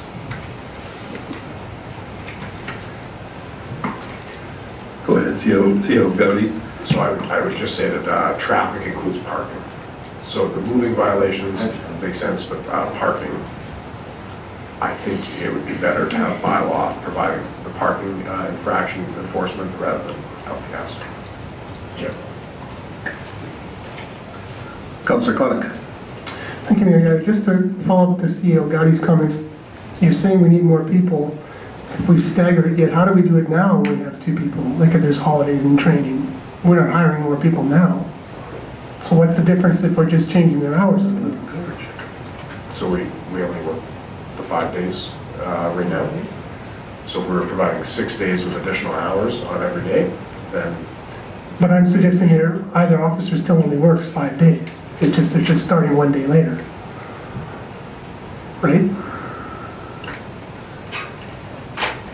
So we would have to, I guess we can look at that. We have looked at a number of ways that we would try to provide coverage, and it did get difficult with the expanded hours and then the weekend coverage. So what we're looking for, I guess, is some direction. Councillor Hibbs. Thank you, Mayor Creasy.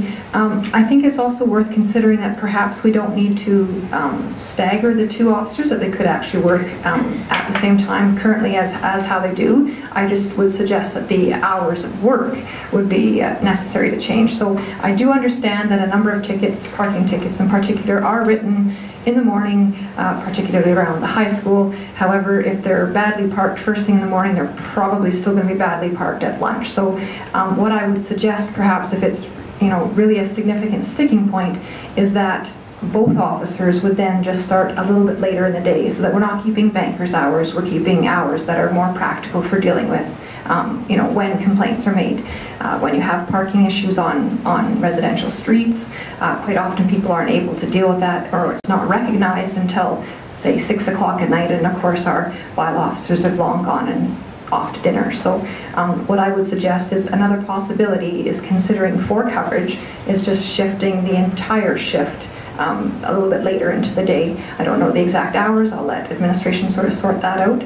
I would also suggest that, again, it's a possibility that maybe there isn't bylaw coverage on a Monday, but instead there's coverage on a Saturday when you have those problem garage sales or I don't know, whatever the case may be. So I'd like that to be considered as an option as well. It doesn't increase the amount of staff required, but I think it does make the hours more usable for residents, right? That is the complaint that I heard the most, is during the times when they really felt that they needed to be able to call in a complaint. Of course, there wasn't anybody on, so I'd like that to be a consideration. That would be my suggestion going forward.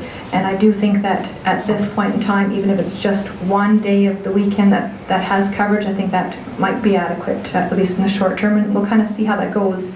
Whatever we do decide to go with doesn't necessarily mean that's going to be the permanent solution for the next 50 years. We can look and see if there's an improvement in the general feeling from the community, or if we've missed the mark, and then we can reevaluate. Thank you. So what I'm hearing is that we will, some certainly want increased hours of coverage. You've got the stats there, you can decide when those are, but certainly beyond what we would consider regular business hours for sure. And some weekend coverage, either 1 or 2 or both days. So we'd like to see some options on how it affects us financially. That will certainly give you a little time to prepare that. And then, because you don't have enough work to do, let's throw in a a third bylaw officer as well and see what that looks like for coverage. And this may not be something that we have immediately, but something that we can look towards. So does that seem like a reasonable request at this point in time, Council? I think you've heard everybody's input, so is that fair? That's very fair.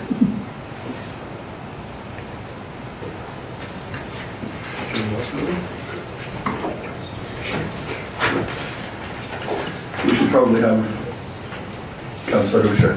Thanks, Mayor Creasy. I move that council accept this report as information. You read my mind, thank you for that. All those in favor? Unopposed, thank you. Next up, under new business, I'll ask Director Vaughn take us through the Lacombe District Music Festival request to increase grandfathered allotment for the LMC.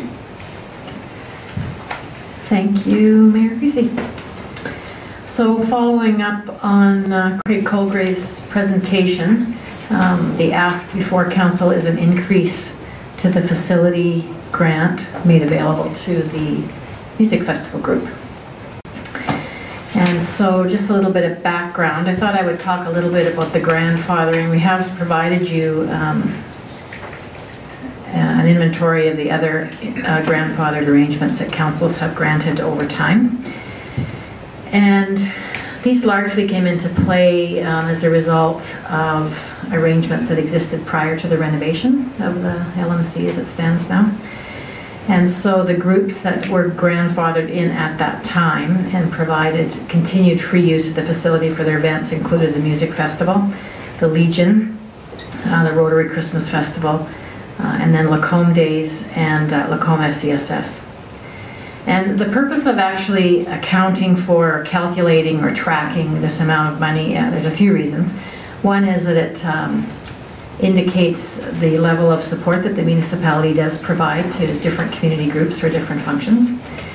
Sometimes these in-kind grants make it possible for community groups to use this money to leverage other grants or other sponsorships or those kinds of things. And then it accounts for the use of the facility where there is no cash transaction. And so that's important for us to understand the value of those arrangements. In the case of the Music Festival, as Craig was telling you, this is a long-standing event that has been in the city for well over 35 years. And the Music Festival group purchased the grand piano that's in the LMC, and the city uses that piano for events that are hosted in the LMC, and people may have need for a grand piano. And they've purchased the pianos over the years. This is not the first piano they've ever bought. It's 2 or 3 in. And they look after maintaining it and caring for it, and then we make use of it in the facility. And at this time, they were allocated the county room for a value of $2,877 for 7 days use. And as you heard from Mr. Colgrave, the goal of the group is to centralize the festival and to have a venue that they can concentrate the festival at, but also grow the festival and accommodate the increasing numbers. So, and then he did also highlight the bit of back and forth that we had between his presentation and the Rec and Culture Board, and that was just a matter of timing and getting the information all aligned and squared up. But originally the ask was for the full use of the facility, and the estimated cost was around $7,000. And I'm not sure that the thought was that that would be $7,000 less the existing $2,877. Listening to Mr. Colgrave tonight, I think the intention may have been the $2,877 plus these additional $7,000. But then what we said was, for him to go see Mary Lou at the LMC, make sure the facility was available, and to actually get the actual need that they felt that they would have recorded, so we could understand that number. And lo and behold, it came back at $17,985. So we did revisit this decision with the Rec Board, just given the difference between $7,000 and almost $18,000. And the Rec Board's second resolution was they had hoped and would recommend that council consider approving a grant up to a total of $7,000. but the actual cost for them to be in the facility is about $18,000, and so council will deliberate that issue for themselves. At this point in time, I'll just tell you one other thing about the fact that we allocate these expenses. We do allocate them in the budget. They are an expense, and so any of our facilities, these grants are offset with cost sharing from Lacombe County, because Lacombe County does cost share in the net operating expenses of each of our facility, and that is another reason that we allocate these expenses within budgets, to give a true picture. In the case of Lacombe Days, they have an amount of $7,501 for their allocation for the 2 days of use for their festival during the summer. Now, we work with the groups, and sometimes they will use more than that, but we make sure they're in the facility, and then we simply invoice for the amount that's above and beyond whatever the council approved allocation is. And so, back to Craig's point about this $18,000 booking for 11 days does show the maximum. They may use less, they may use more, but whatever council sets as a number tonight, we will still accommodate the group, but everybody understands that we invoice for any amount that exceeds the allotment that's been approved by council.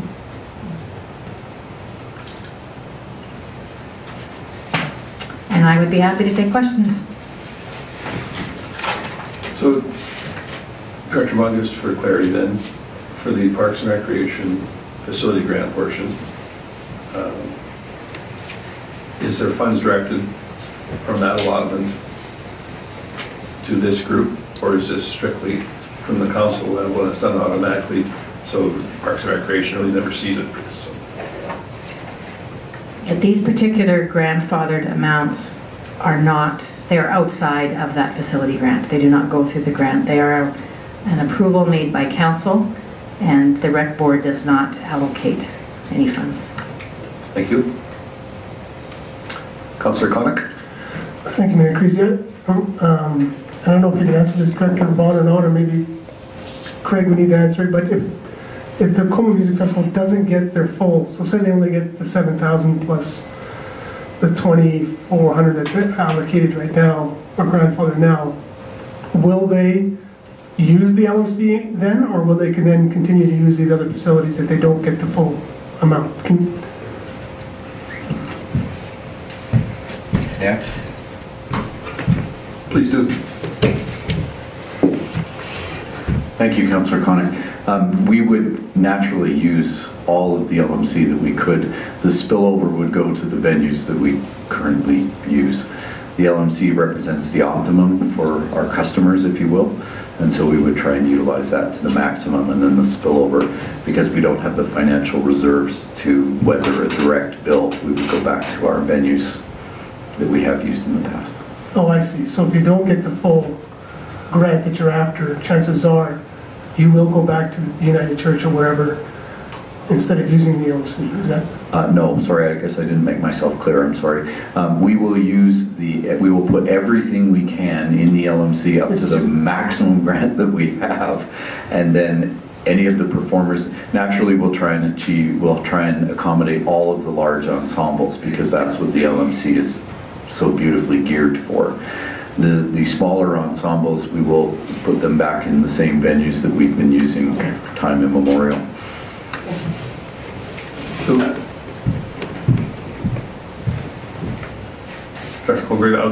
just want to add one thing. While I appreciate your stance in that you do not want to charge for these services, my personal view, and I'm not speaking for council, but myself, I think in this day and age, it's a little unrealistic to expect everything for free and some nominal amount. I mean, if it was $5 per person, that makes a huge impact on your organization. I know charging for it is not, kind of goes against your philosophy, but I think that's a very minimal ask for a couple cups of coffee in this day and age to expect some sort of participation to make use of a $12 or $13 million facility. And that's just all I'll say. I think that would be a reasonable ask. Nah. Certainly. Sorry. Sorry, there's a little piece missing here, if I can just clarify an issue. The reason, if we're talking about audience members, why we can't charge the audience, it's because of SOCAN rules. We have a SOCAN exempt policy that allows us under fair use, under educational use, quite frankly, to allow the performers to get around the copyright and perform all these pieces, also to use the copyrighted materials that is necessary. If we were to charge even one audience member, our SOCAN exempt would be null and void, and we would be looking at tens of thousands of dollars for licensing. As far as the individuals go who participate, we do charge them. We charge them the industry standard, which is $17 per solo event that shows up, $34 per duet or trio, and $70 per group, and that's the recognized standard across Canada. So we aren't allowing, we did put up our fees to the maximum last year. We put them up to 17, 34, and 70. Well, thank you for that clarity. I wasn't suggesting that the audience be charged. I was aware of those rules. What I'm saying is, I guess, a nominal increase to help cover the cost, just to be realistic with that these facilities do cost dollars. I mean, it's a premier facility. I'm glad you're able to make use of it. I don't think it's unreasonable. So, okay. Councillor Hoekstra. Thanks, Mayor Creasy. I guess I defend not charging the participants because there are many people who participate in a number of events. So that would be, if you charge them $10, one participant might then be charged $50 extra in terms for their privilege to participate in the festival. And I was a parent that at one point had 4 children in there, so then I would potentially be charged $200 in order to have my children participate in the music festival, and I think that's a lot to ask of our citizens. So I definitely would not support charging an extra $10 or $5 of a participant. Well, and as I said, that represents my view, not council's. You had mentioned sports, and I think that drawing those parallels there, that increased use and using different facilities costs money, whether it be for that or in the musical sports, as you referred to them, either or. I think that's obvious. Otherwise, we wouldn't be having this conversation. So.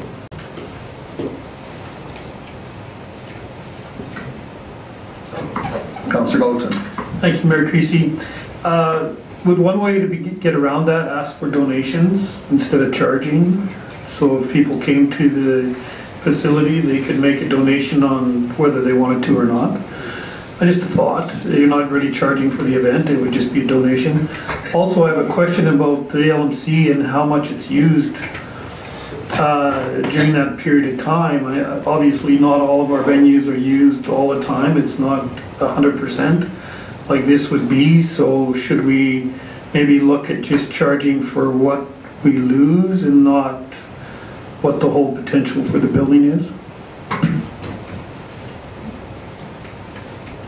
I think I'm going to defer that suggestion to Director Bond. I think that represents a dramatic shift in policy, so I'll have her address that one.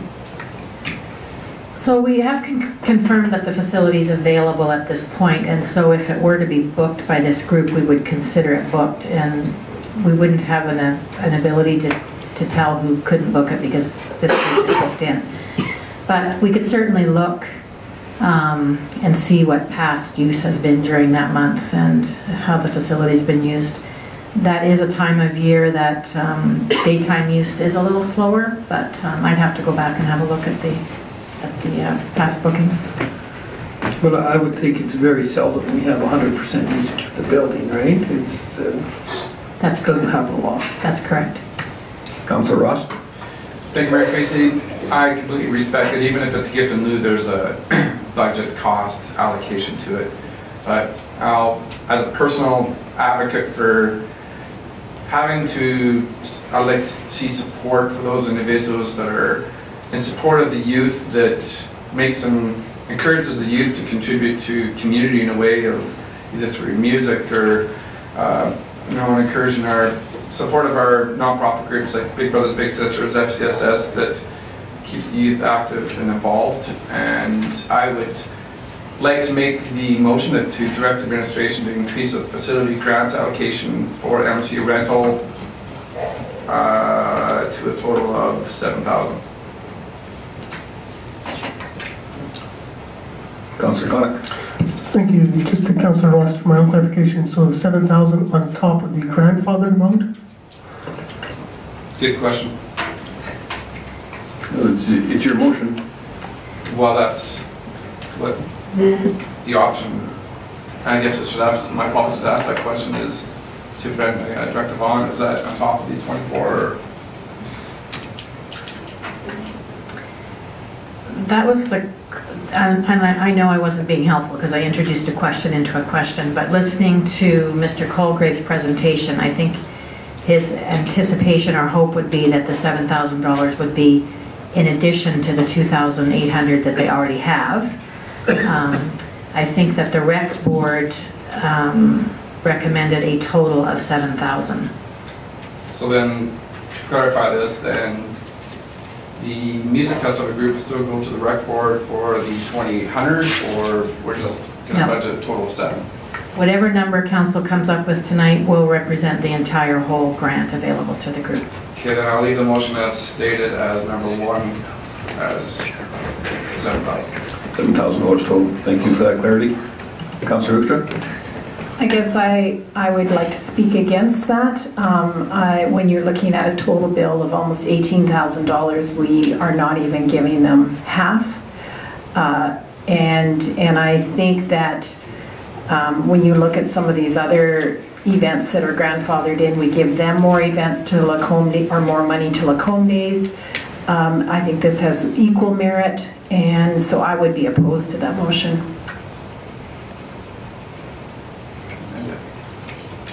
Anyone else? I'll call the question. All those in favor? Those opposed? Motion is defeated.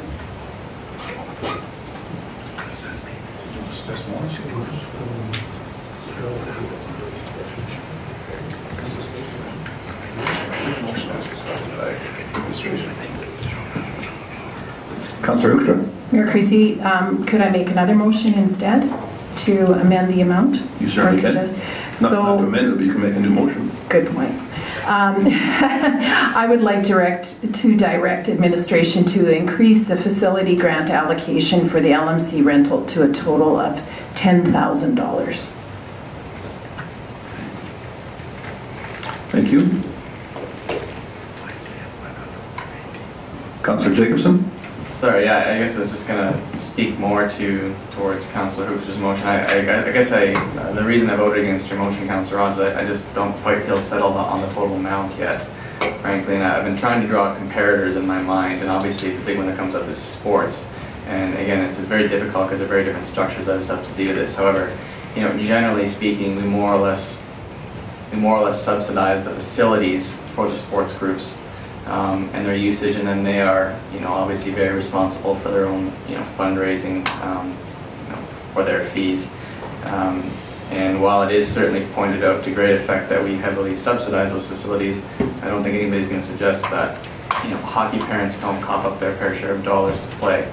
So I'm also I find it very compelling, just the notion that an additional $5 per performance, shouldn't be that big of a burden to bear. That it's a good point about one parent having one performer doing say 4 performances. However, there's some where there's a group of 20 doing one, so that would be $17 divided by 20. So there are those circumstances as well.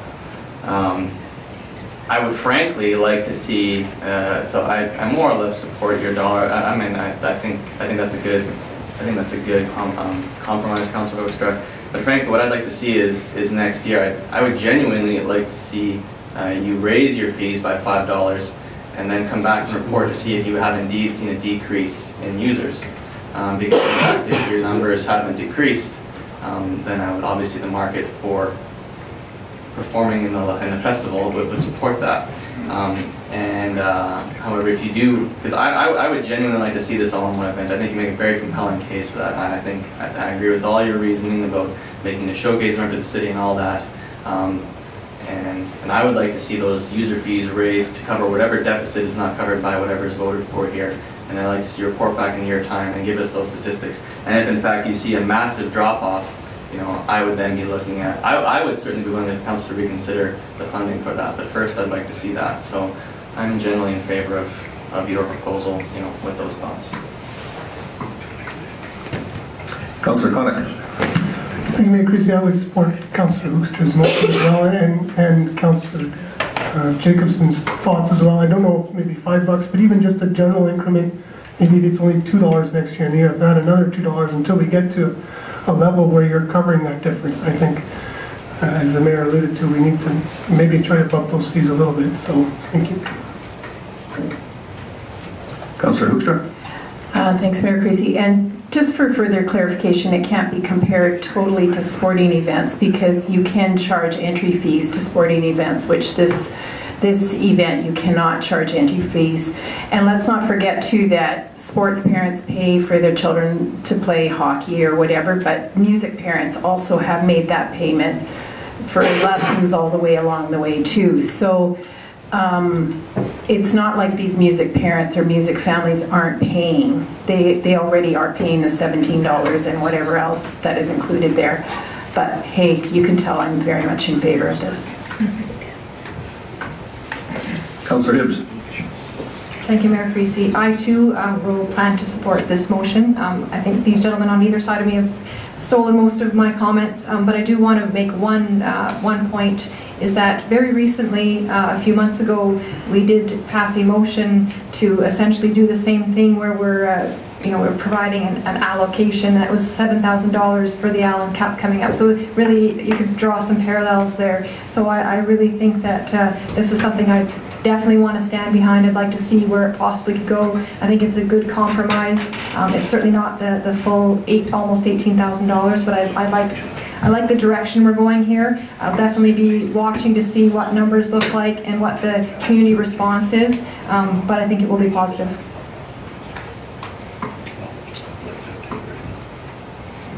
Everybody spoke all they want to. I will call a question. All those in favor? Opposed? Very good, thank you.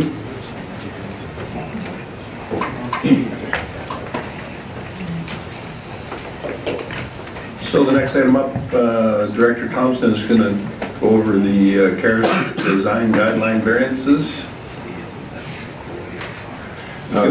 Very good, thanks Mayor Creasy. Before Council tonight is a variance request from the Charis Village Housing Society pertaining to the construction timing and offset levies owing on Hare Promenade, which is a future public road in Henners Heights. It's a road that is bounding is on the north boundary of the Charis Village land. The Charis Village group sought council's approval to earlier in the year to defer offsite levy payment of that whole parcel that was created for them. Typically that would be charged at the subdivision stage, and council agreed to defer the payment of those offset levies to each phase, so that large lump sum payment was not due up front, it was due as the development progressed. So this request is a further request of council to consider focusing around that Hare Promenade Road on the north end of the Charis Village Housing Society. So in the Charis Village's letter, which is attached to the memo, it outlined 2 requests. I have broken those down a little bit further in the memo as 4 requests, simply because it becomes, when you try to break down the impact or what each request means, it just is easier to explain if they're viewed as 4 separate requests. But I'll just go through them now.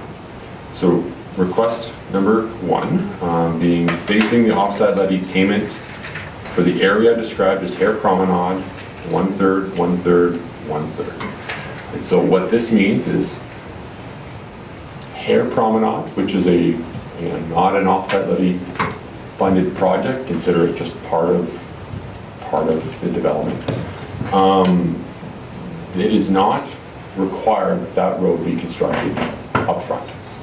not from an access management point of view. So, and that is further discussed in request 2. But for this one, what they have indicated is that they propose to further break down the offset levy portion owed on that area of land that is Hare Promenade, and align that with development as it occurs. And so what the impact of that is shown in the memo.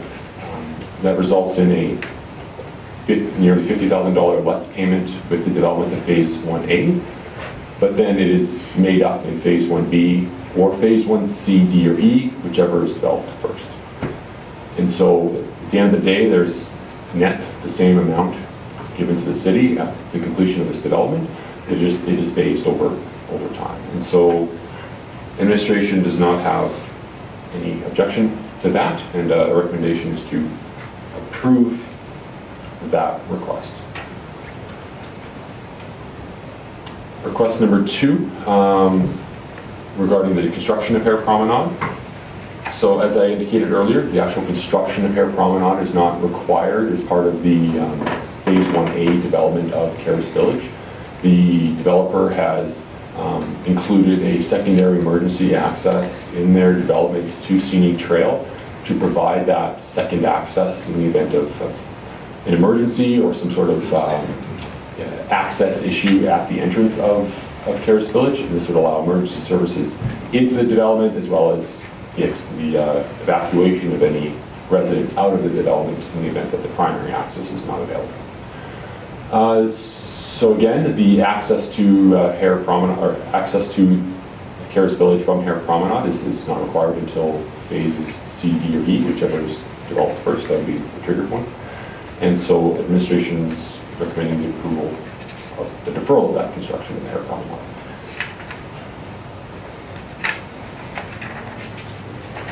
Request number 3. Further, again, speaking to Hare Promenade, the construction of that road certainly benefits Charis Village. It also, ultimately will be a public road, it also benefits the landowner north of Hare Promenade. And so the request from Charis Village is for the city to facilitate a 50-50 cost-sharing arrangement for the construction of Hare Promenade fronting Charis Village between Charis Village and the future benefiting developer to the north. And so what they're asking is for the city to provide the mechanism by which Charis Village would pay their fair share, their 50% of the cost, as well as the future developer would pay half the cost. And so this is one that can become a little bit more complex. It really depends on the timing of kind of who is triggering the development of that Hare Promenade would be the one that's front-ending the costs. If Charis Village were to reach phase C, D, or E prior to the development of the land north of Hare Promenade, it would be Charis Village constructing Hare Promenade. In this case, the monies that they would be paying up front would be just returned to them, and they would complete the construction of Hare Promenade. If the future developer were to come online and wish to develop their parcel, which required the construction of Hare Promenade prior to the trigger point with Charis Village, then that developer would be required to front-end Hare Promenade, and then whatever monies we have collected to date would be given to that developer, and then the city would continue to collect and give to that developer the amount from Charis Village up to the value shown on the screen. So they're paying 50% of the estimated cost.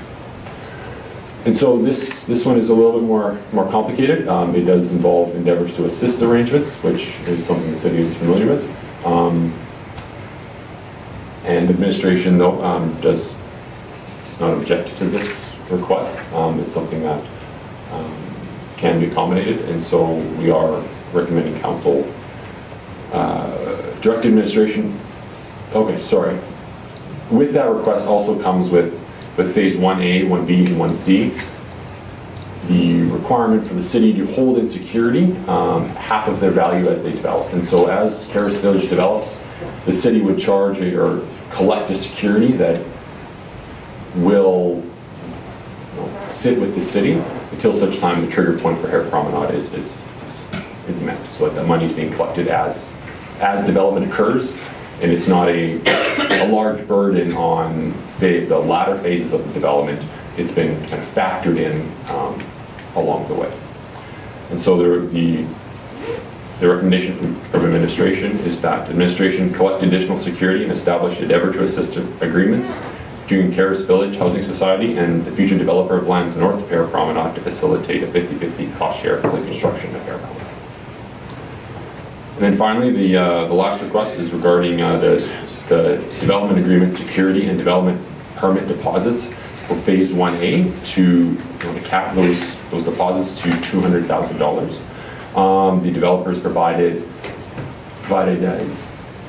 cost estimates for the purposes of calculating security, and those cost estimates, I believe, are based on tender values that they have tendered to the market, and so they are competitive pricing. And the securities calculations that we would typically do are under direction of a couple council policies, as indicated in the memo. When we look at Charis Village Housing Society's development, it is a very residential-focused development that is very much in line with the size of development phases we would normally see in Lacombe. And the risk profile of this type of development is very similar in terms of what the city's risk would be in the event of an issue with infrastructure, or there'd be some performance of the infrastructure was substandard, or for whatever reason the warranty period, if it failed, or there was some damage caused by construction. That risk profile still is very similar in this development as it is in other residential developments. And so in this instance, we don't support varying the security requirements administratively because it is a very similar risk profile. However, if council did wish to provide a variance to the Charis Village Housing Society to lessen the security burden on their development, we would recommend that it do so only on the development permit side of that calculation, and vary that by 50%. This is infrastructure that will ultimately remain, the Charis Village will ultimately remain the owner of, but not vary the security requirements for the development agreement side of this development, which covers infrastructure the city would be ultimately taking over. And that includes a water line that goes through the development, a force main that will connect to the future lift station, storm pond, and things of that nature. That is the request, and so I'm happy to take any questions. Council. Our CEO has a comment first. Just in terms of process, I would recommend that you look at each request, make a motion or resolution on each request. That'll give us the suitable direction to move ahead with this. We would also request, probably deliberating request number 2 first, as that's the actual construction of Hare Promenade. If you are going to require the full construction of Hare Promenade with Phase 1, some of the other discussions will come forward. Okay, thank you for that. Councillor Connick. Thank you, Mayor Creasy. On that note then, I will certainly move that council approve the deferral of the construction of Hare Promenade to Phase 1C, 1E, or 1E, whichever is developed first. So everybody's clear on what is before us this time. Any additional comments for the deferment of the construction of Hare Promenade? Don't see any additional comment there, so I'll call the question. All those in favor? Unanimous, thank you.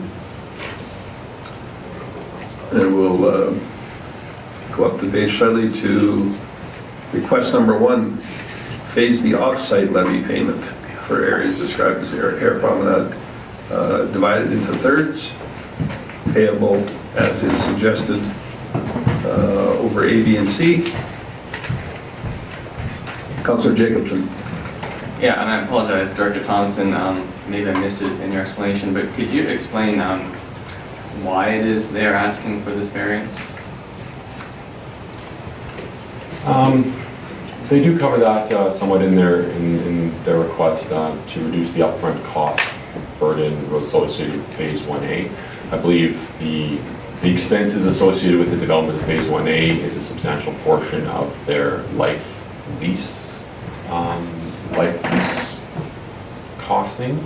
And so by phasing Hare Promenades, the offsite levies associated with Hare Promenade, they are able to reduce the burden on Phase 1 and kind of get the development going. But at least that's what I see in the letter. And so just to be clear, has it been agreed upon that the development will follow alphanumerically, the way that 1A, 1B, and 1C, or not necessarily? I think that is a logical phasing that they have outlined. However, depending on the market and depending on a number of other factors, it's reasonable to say that it probably will change in time. But at this time, Phase 1A, 1B, and then either D, C, or E will be coming online in that order. So, thank you. Councilor Ross? Just to further, thank you, Mayor. To further your question is, we're pretty aggressive trying to want to see development happen in our first year. Is this going to move forward in 2019? I guess that because we've done levy reductions and so forth, and I think we're all pretty aggressive. We want to see some things happen. So is it happening in 2019?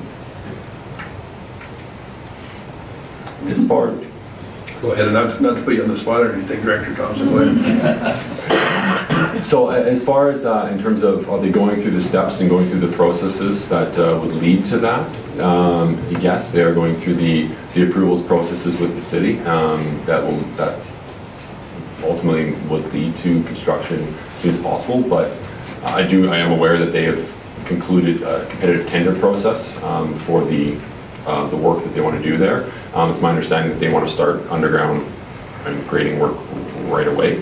And so I do believe that they are very genuine in their attempt to move forward as quickly as possible.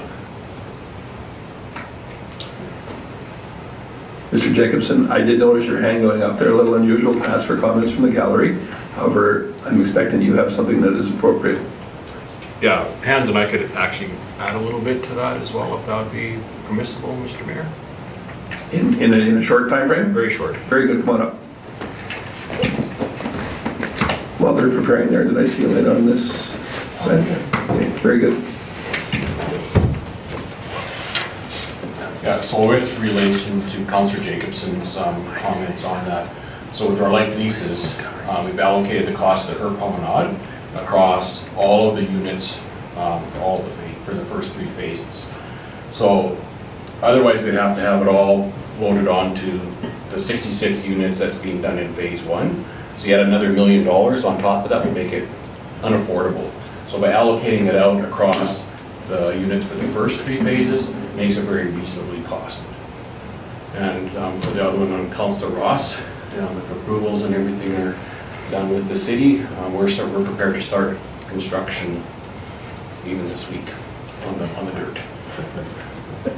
It's just great to see you finally. Next week. From what I heard, you're going to have to wait till 2019, I guess. Okay, no, I appreciate that information. Was that all you had to add? Very good, thank you for that.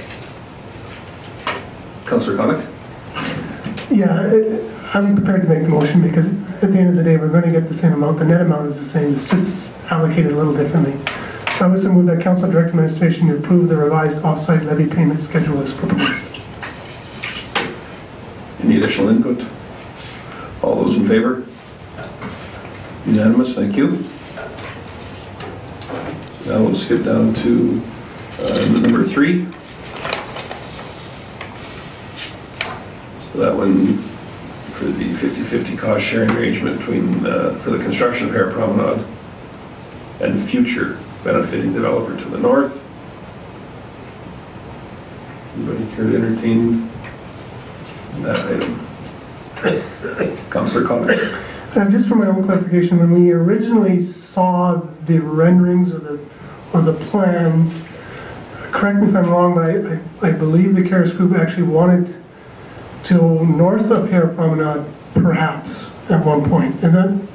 That is correct. Yeah, so as it's stated here, it says future developer, which is, it says, seems to be suggesting that it's Berman, but it could potentially be you guys. That's right. Okay. Yes. Okay. Okay. Chief Cody. So it could be, but just to be clear, it is Berman's land at this point, and so it could be anybody.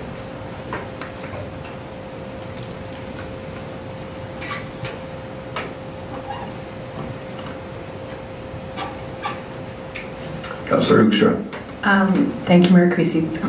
Just a question, because you know how much I know about development, but so this 50-50, so as, let's say Charis Group is building this street, right? Then at the same time, you're going to be collecting 50% of the cost from Berman? Is that the idea behind this 50-50? Am I understanding that correctly?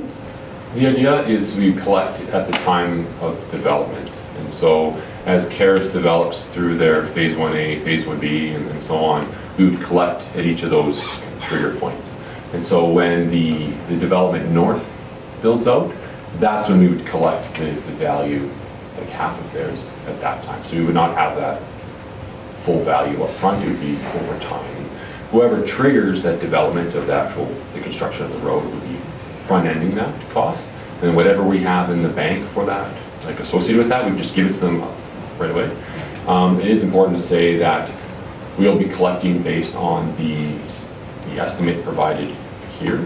If the construction of the road is higher or lower, we're just going to return the money that we have. We don't need to do a true-up or anything after the fact. There's another order of complication to do. So that is not what we would do. Just kind of an in-between flow through party. Councillor Jacobson. Just a point of clarification, perhaps Director Thompson. Is it only phase 1A that can be developed without the future lift station? That's correct. Councillor Ross. Thank you, Mayor Creasy. Just for curiosity, on the orange part where it says future development, there's a little arrow going across Scenic Trail. Does that mean Scenic Trail is being rebuilt? Or am I just assuming, hopefully?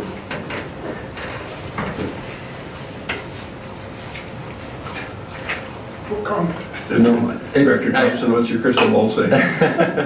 Well, I can say what the arrow means. The arrow, I think I took this map from the outline plan because it was very clear, but the map itself is regarding the trail system in Henner's outline plan. And so I think that arrow is just indicating that there is a trail link to the development on the east side from Charis, or from the Henner's outline plan. It's not an indication of construction of a new road. Sorry, just to go further, I guess that's a common question you get when people like I live in Henner's is Scenic Trail going to be rebuilt? That's a common question that comes back when this development starts. So that's just a question amongst, but you hear from citizens is you got this group that's taking us to a whole different level, but Scenic Trail is basically, anyway, I won't even go there. So you heard unequivocally from Director Thompson that C&E Road will be rebuilt. We're just not sure when. Is it? We are collecting, it's an offset levy funded project. It's identified as an arterial road. And so we are collecting from development in the community to upgrade that road. I would have to go back to our offset levy models to see when we're assuming the timing, the trigger point would be. But certainly the intent would be upgrading it to, not just resurfacing it, but upgrading it to an arterial standard. We'd have to have a significant amount of money in the bank to fund that. It's a large road, but certainly we are collecting money as development occurs for that. Thank you. So here's one, as I was going through this request number 3, I was doing it up until the end here, and then at the end it says, however, the lands north of Hare Promenade, currently owned by Berman, which we went through, may develop prior to Charis Village proceeding with phases C, D, or E, requiring the future developer to construct Hare Promenade for access. To address this, the Charis Village has proposed to pay the city additional security on a phased basis to cover their portion of the road costs, which is the 50%. So what I want to know then, on a phased basis, that's phased as in, as soon as there was construction to the north that was willing to pay for part of this road, that would immediately kick that in, or that's still only tied to the development of those phases? Because that's kind of ambiguous there. The intent would be Charis Village is responsible for 50%, and then of their portion of the 50% of the cost would be again using the 1/3, 1/3, 1/3 philosophy, that they would pay 1/3 with phase 1A, and we would hold that in security. And then when phase 1B develops, we would collect 1/3 of that security and hold that in security account. And then let's just say at that point, the future developer comes online and builds the road. We have some money in the bank from Charis, and we would hand that money over to that future developer, and they would use that to fund or help fund the construction of that road. And then when Charis Village's phase 1C, D, or E came online, we would again collect their final third and then hand that over as well under that scenario. So that arrangement, we would have to enter into a development or an endeavor to assist, it's called, with that future developer to facilitate that movement of money. And that is still the preferred mechanism to do that legally, is with endeavor to assist? We had some discussion of that previously in that. If you have a participating party, then a direct agreement would be probably the gold standard, but certainly an endeavor to assist is something that we are familiar with and have utilized, and so we are proposing to use it here. And given that the ownership of that property to the north could very well change, that's a proper way to go. Yeah. Okay.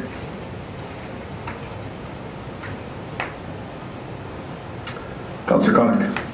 Thank you, Mayor Chrissy. You had clarified for me, and that was my question too. I was just trying to, when I looked at the motion, I was trying to figure out, okay, what are we getting at here? But you asked the question. So I'm prepared to make that motion that the Council Direct Administration to collect additional security and establish endeavor to assist agreements between Charis Village Housing Society and the future development lands north of Hare Promenade to facilitate 50/50 cost share for the construction of Hare Promenade. Thank you for that. Any additional comments? Seeing none, I'll call the question. All those in favor? Unanimous, thank you. Anybody care to entertain request number 4?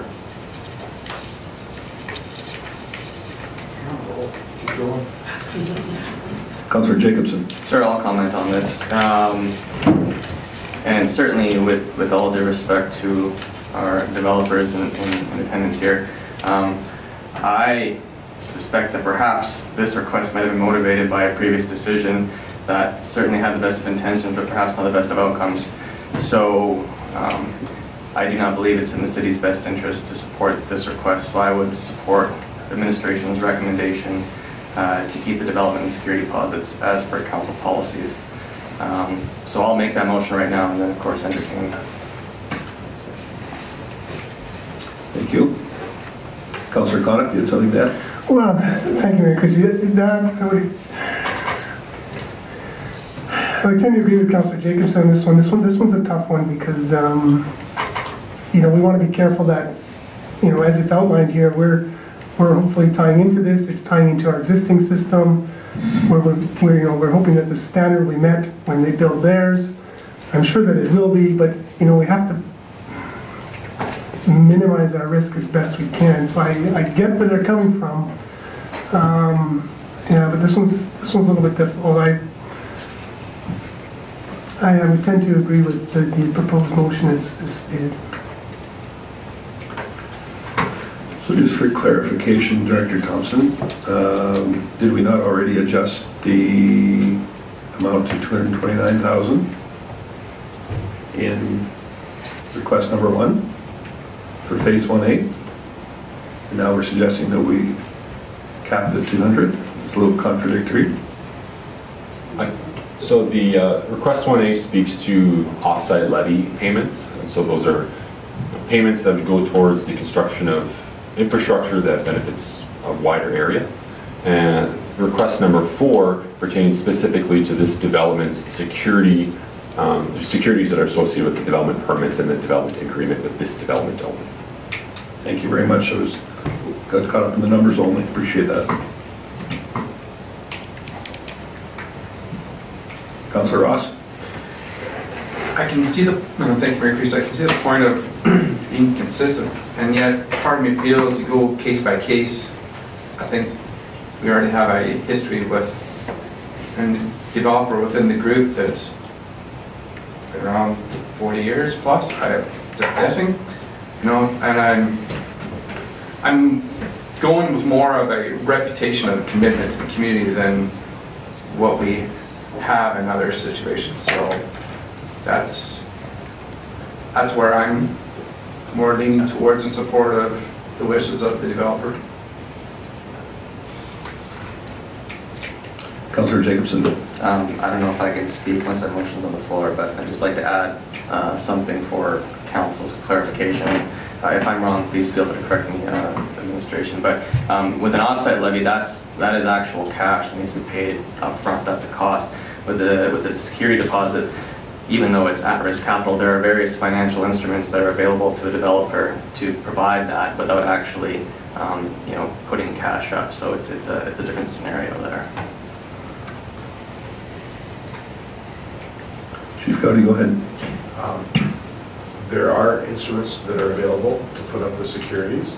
We do have developers in the past that have chosen to use cash rather than security. So it is not a payment, it's more of a deposit, but it certainly is tied up capital one way or the other.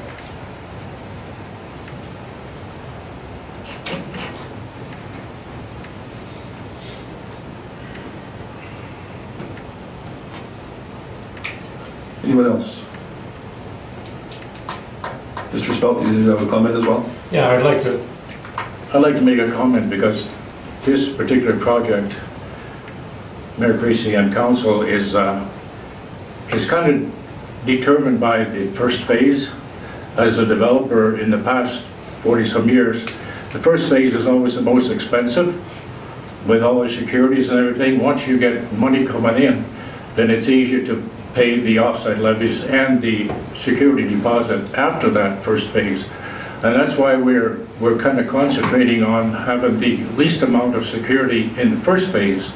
In the second phase, everything will kind of take over, and in the third phase and fourth phase. But the first phase, we'd like to keep it as low as possible so that we can proceed. Because the minute you give up to $500,000–600,000 of security, that's the money you can't use for development. You have to put it aside, whether it's a letter of security, whether it's whatever it is, you can't use that money. So I like to keep that as low as possible. And that's why we're asking for, especially the first phase, to be rather careful.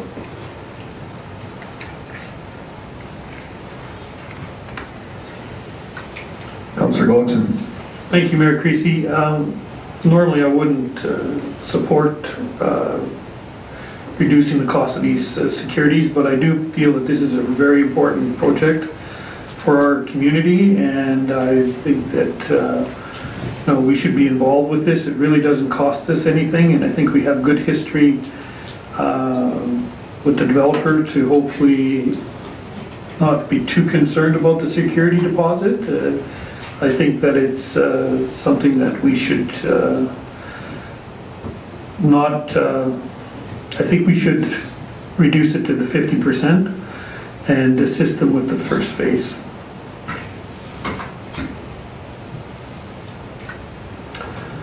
So, Director Thompson, with this development agreement security, how does a specific amount at this point in time, before we precisely know exactly what's happening there, on the affect agreements and affect processes here in the city?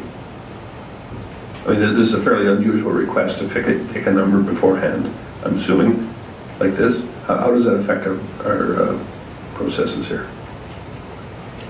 So if the question is in reference to the cap that is being requested, and so we would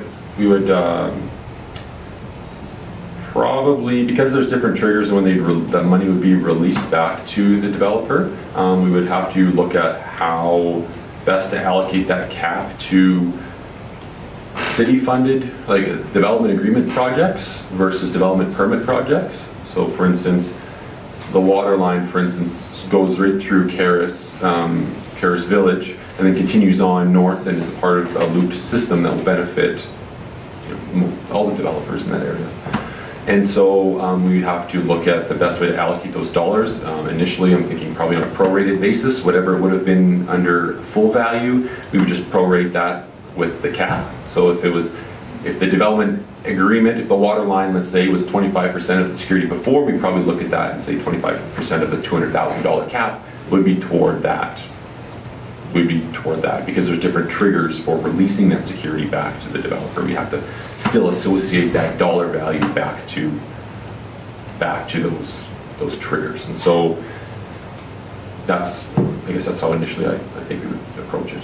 So whatever the cap is set at, we would if there's a cap, we would do that.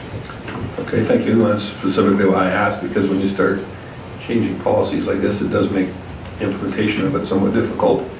And I'm just curious how you saw that working. I mean, was it a situation of that, or did we keep the entire amount until the end of completion, or what? How was it going to work? And that's why I appreciate the clarification there.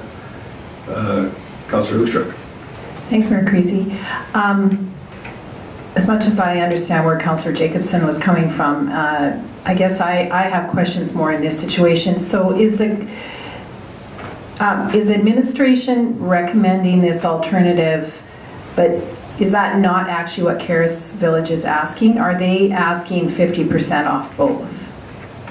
Or just $200,000 top? They're asking for a $200,000 cap. So based on their pricing, they've estimated the securities to be $500-some thousand. Right, $595. And they're saying just cap it at $200,000. And you're recommending 50% of that amount, and then not affecting any of the development agreement?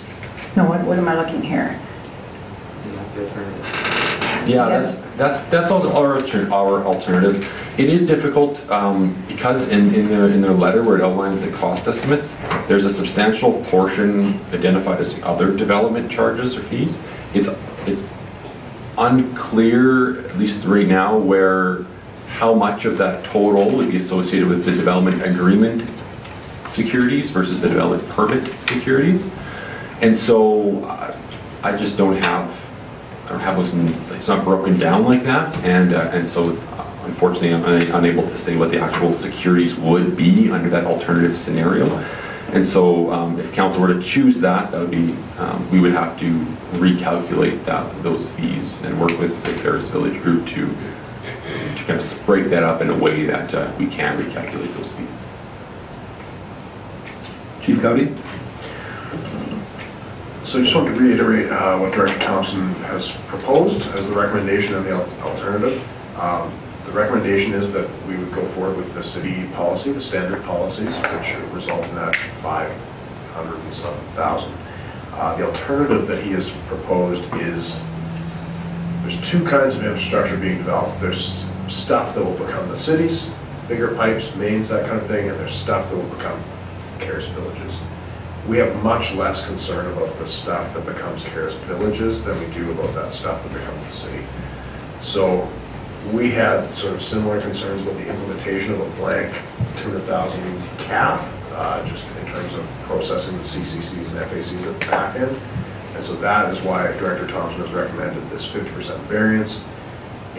accomplishes potentially some of the same things that the developer is requesting, but still gives us a really clear triggers and really clear existing practice on how we would return those and hold those in trust for the developers. So it's just a much better defined process if we do that sort of underlying rationale where we're just reducing by 50% rather than the arbitrary limit, which doesn't fit well with our existing processes. That certainly outlines better what I had tried to ask previously, so thank you for that. Councillor Jacobson? So I'd just like to speak to your previous comment, Mayor Creasy, about how this is an unusual request, but actually this is the second development in a row where we've had this request, so this is not becoming an unusual request. We had the request for the security deposit variance on the west side several months ago. As I've stated previously, it's not a court of law, we're not bound by precedent. However, if we're going to consistently vary our security deposits based on the precedent of pulpers, then we should revisit our policy. So I would just simply make that point, that if we are going to consistently entertain this, we should look at varying our policy. Thank you. Councillor Hibbs? Thank you, Mayor Creasy. So just for clarification, because I'm just not quite getting it. So the alternative refers to 50% variance on the development permit. So that is the development that affects just themselves. Is that what you were referring to? And that the other half of that alternative is that the security deposits would remain as they should be normally with no variation. Is that correct? So, but we don't have a dollar value attached to that. You can't tell me what that would look like in comparison to the other numbers we've been given. Unfortunately, it hasn't really been broken down in a way that we are able to do that yet, because the infrastructure cost, I think, has come together as one lump sum. Certainly, it's within your ability to do 50% variance on the development permit deposits and 50% variance on the development agreement side too, or any combination thereof, or different percentages as well. That's just our conservative recommendation.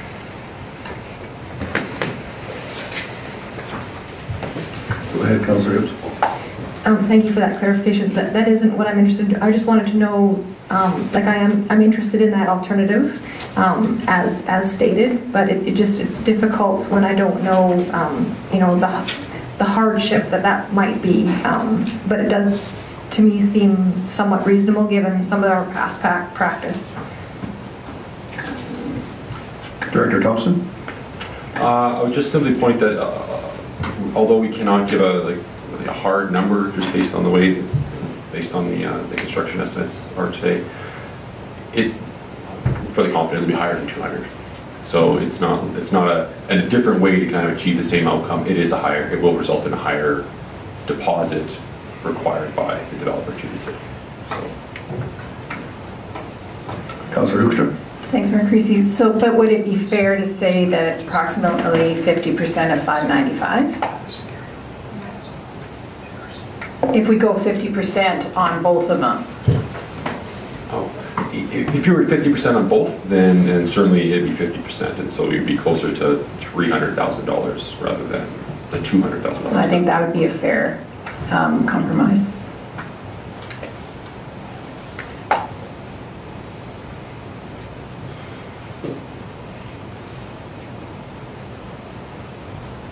Anyone else? It's been a while since we started this. I don't believe we have a motion on the floor as yet, do we? We do?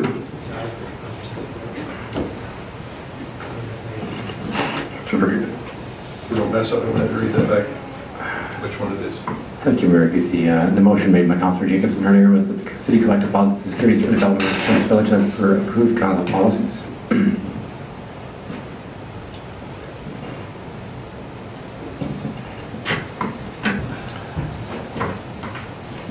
Any additional input on that?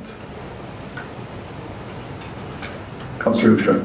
Sorry, wasn't Councillor Jacobson's motion the alternative for option 4 or for request 4? It wasn't. No, it was not. So that this is to remain as is currently done by policy, correct?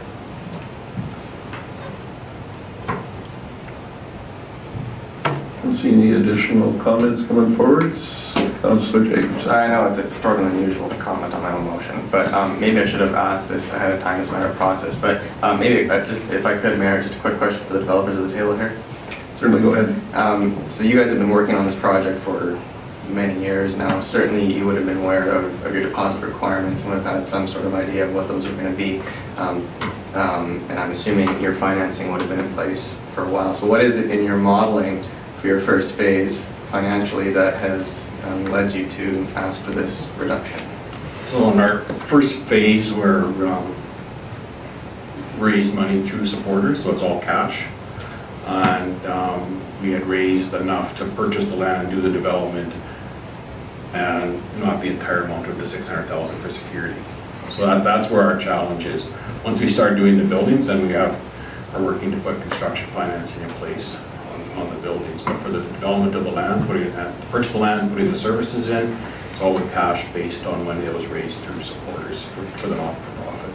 So then to be clear, sorry, may I follow there? To be clear, you were not aware of the amount of the security deposit you had to come up with then? No, we were aware of how much it was. Okay. But what we didn't know at that point was what the actual cost of the development be until we got the quotes in. So we had a rough idea, but now that we actually have the tenders in, we know how much it is. And so that's when we started calculating it out, saying it's going to make it really difficult to do the development. And if we have to postpone to raise additional funds for that security, then we're basically a year out from doing any work at all versus starting right away. So that's kind of what's holding it in the balance right now.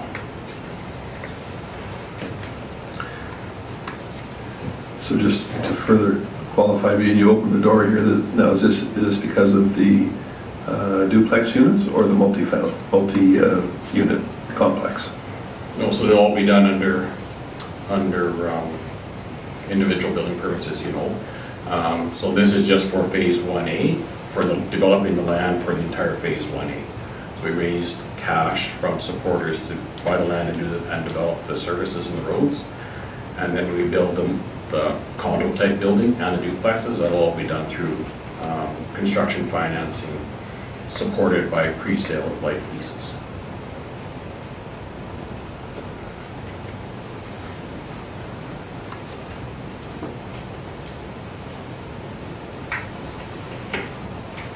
Councillor Ross. Thank you, Mayor Creasy. Is it true you've been at this for about 5 years for this specific development? I think we started this development back in, 10 years ago with different land locations, and we finally came up with a suitable location that we got. This location? On this location, it's probably been 4 years, 4 or 5 years.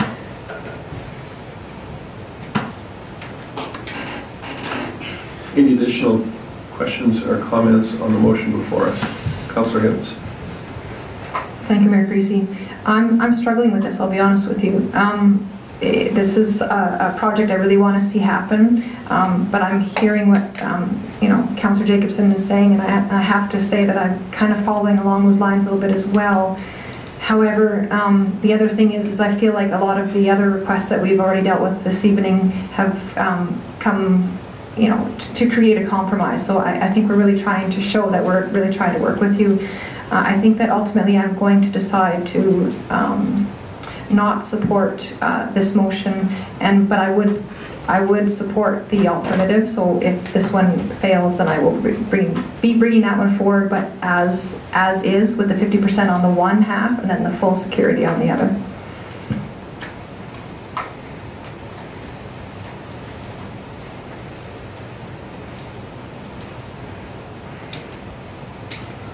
So we have a motion before us to keep the agreement as currently outlined by policy. And everybody's had their input. All those in favor? And opposed? Thank you. Make sure things are recorded appropriately here. Councillor Ross, go ahead. So if I'm to understand, this is the developer's request, is the city capped the development agreement, security and development permit deposits for phase 1A to 200,000. Is that correct? Okay, that's my motion.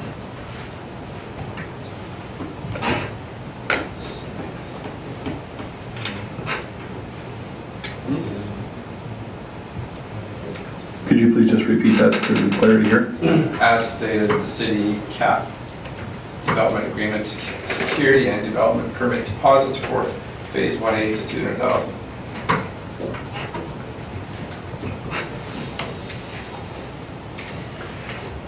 Any additional input?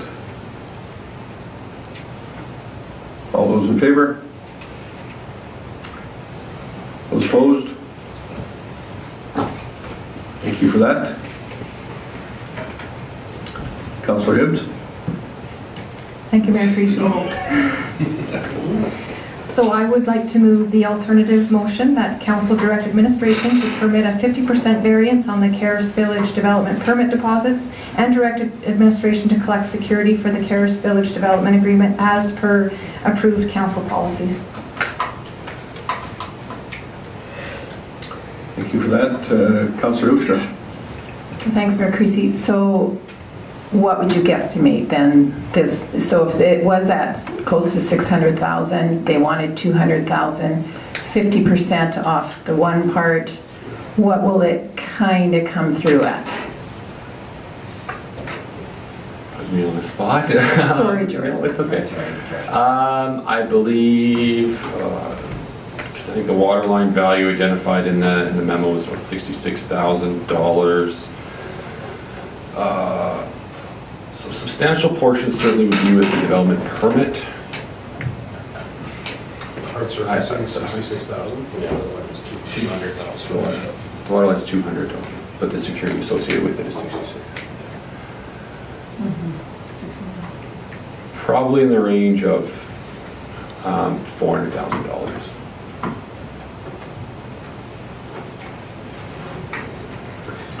Councillor Ross?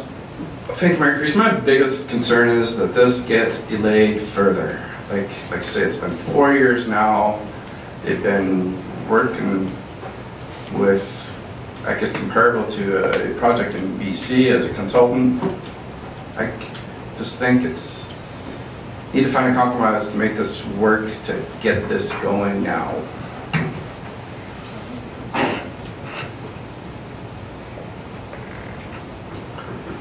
So we've already voted not to keep the amounts the same as normal. So, and we voted not to cap them at 200. Our options are becoming narrower here. So, yeah. Councillor Hoekstra. Thanks, Mayor Creasy. Well, I'd be prepared if this motion is defeated that it's just 50-50 all across the board on both sides, or both the development agreement and the permit deposits.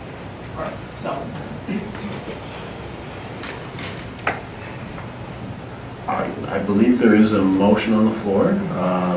Can you repeat the motion on the floor, Executive? Sure. Thanks. So Councillor Hibbs has made a motion we need to deal with first, and that is, she moved that Council direct administration to permit a 50% variance on the Charis Village development permit deposits and direct administration to collect security for the Charis Village development agreement as per approved council policies.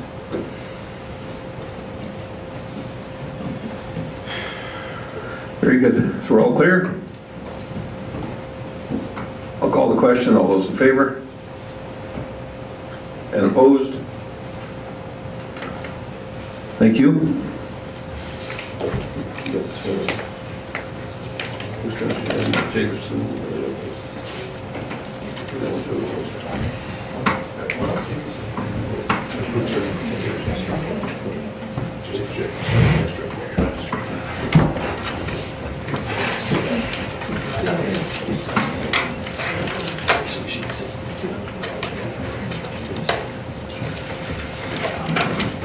Thank you for that, Council.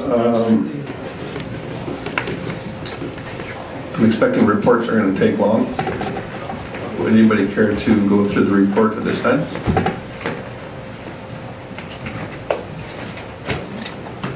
Councillor Hoekstra? No? Very good. We don't have any, and I don't believe there's any in writing, so we're not going to accept those for information either. Kind of unusual that we plan this additional meeting, not be a regular council meeting. So, if we could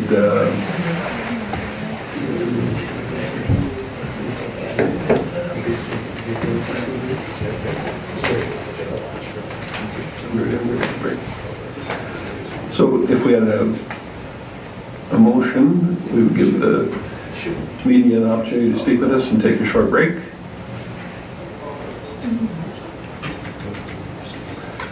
Councillor Jacobson? I'll make that motion. Very good. This motion read that we take a short break and reconvene at 8 p.m. All those in favor?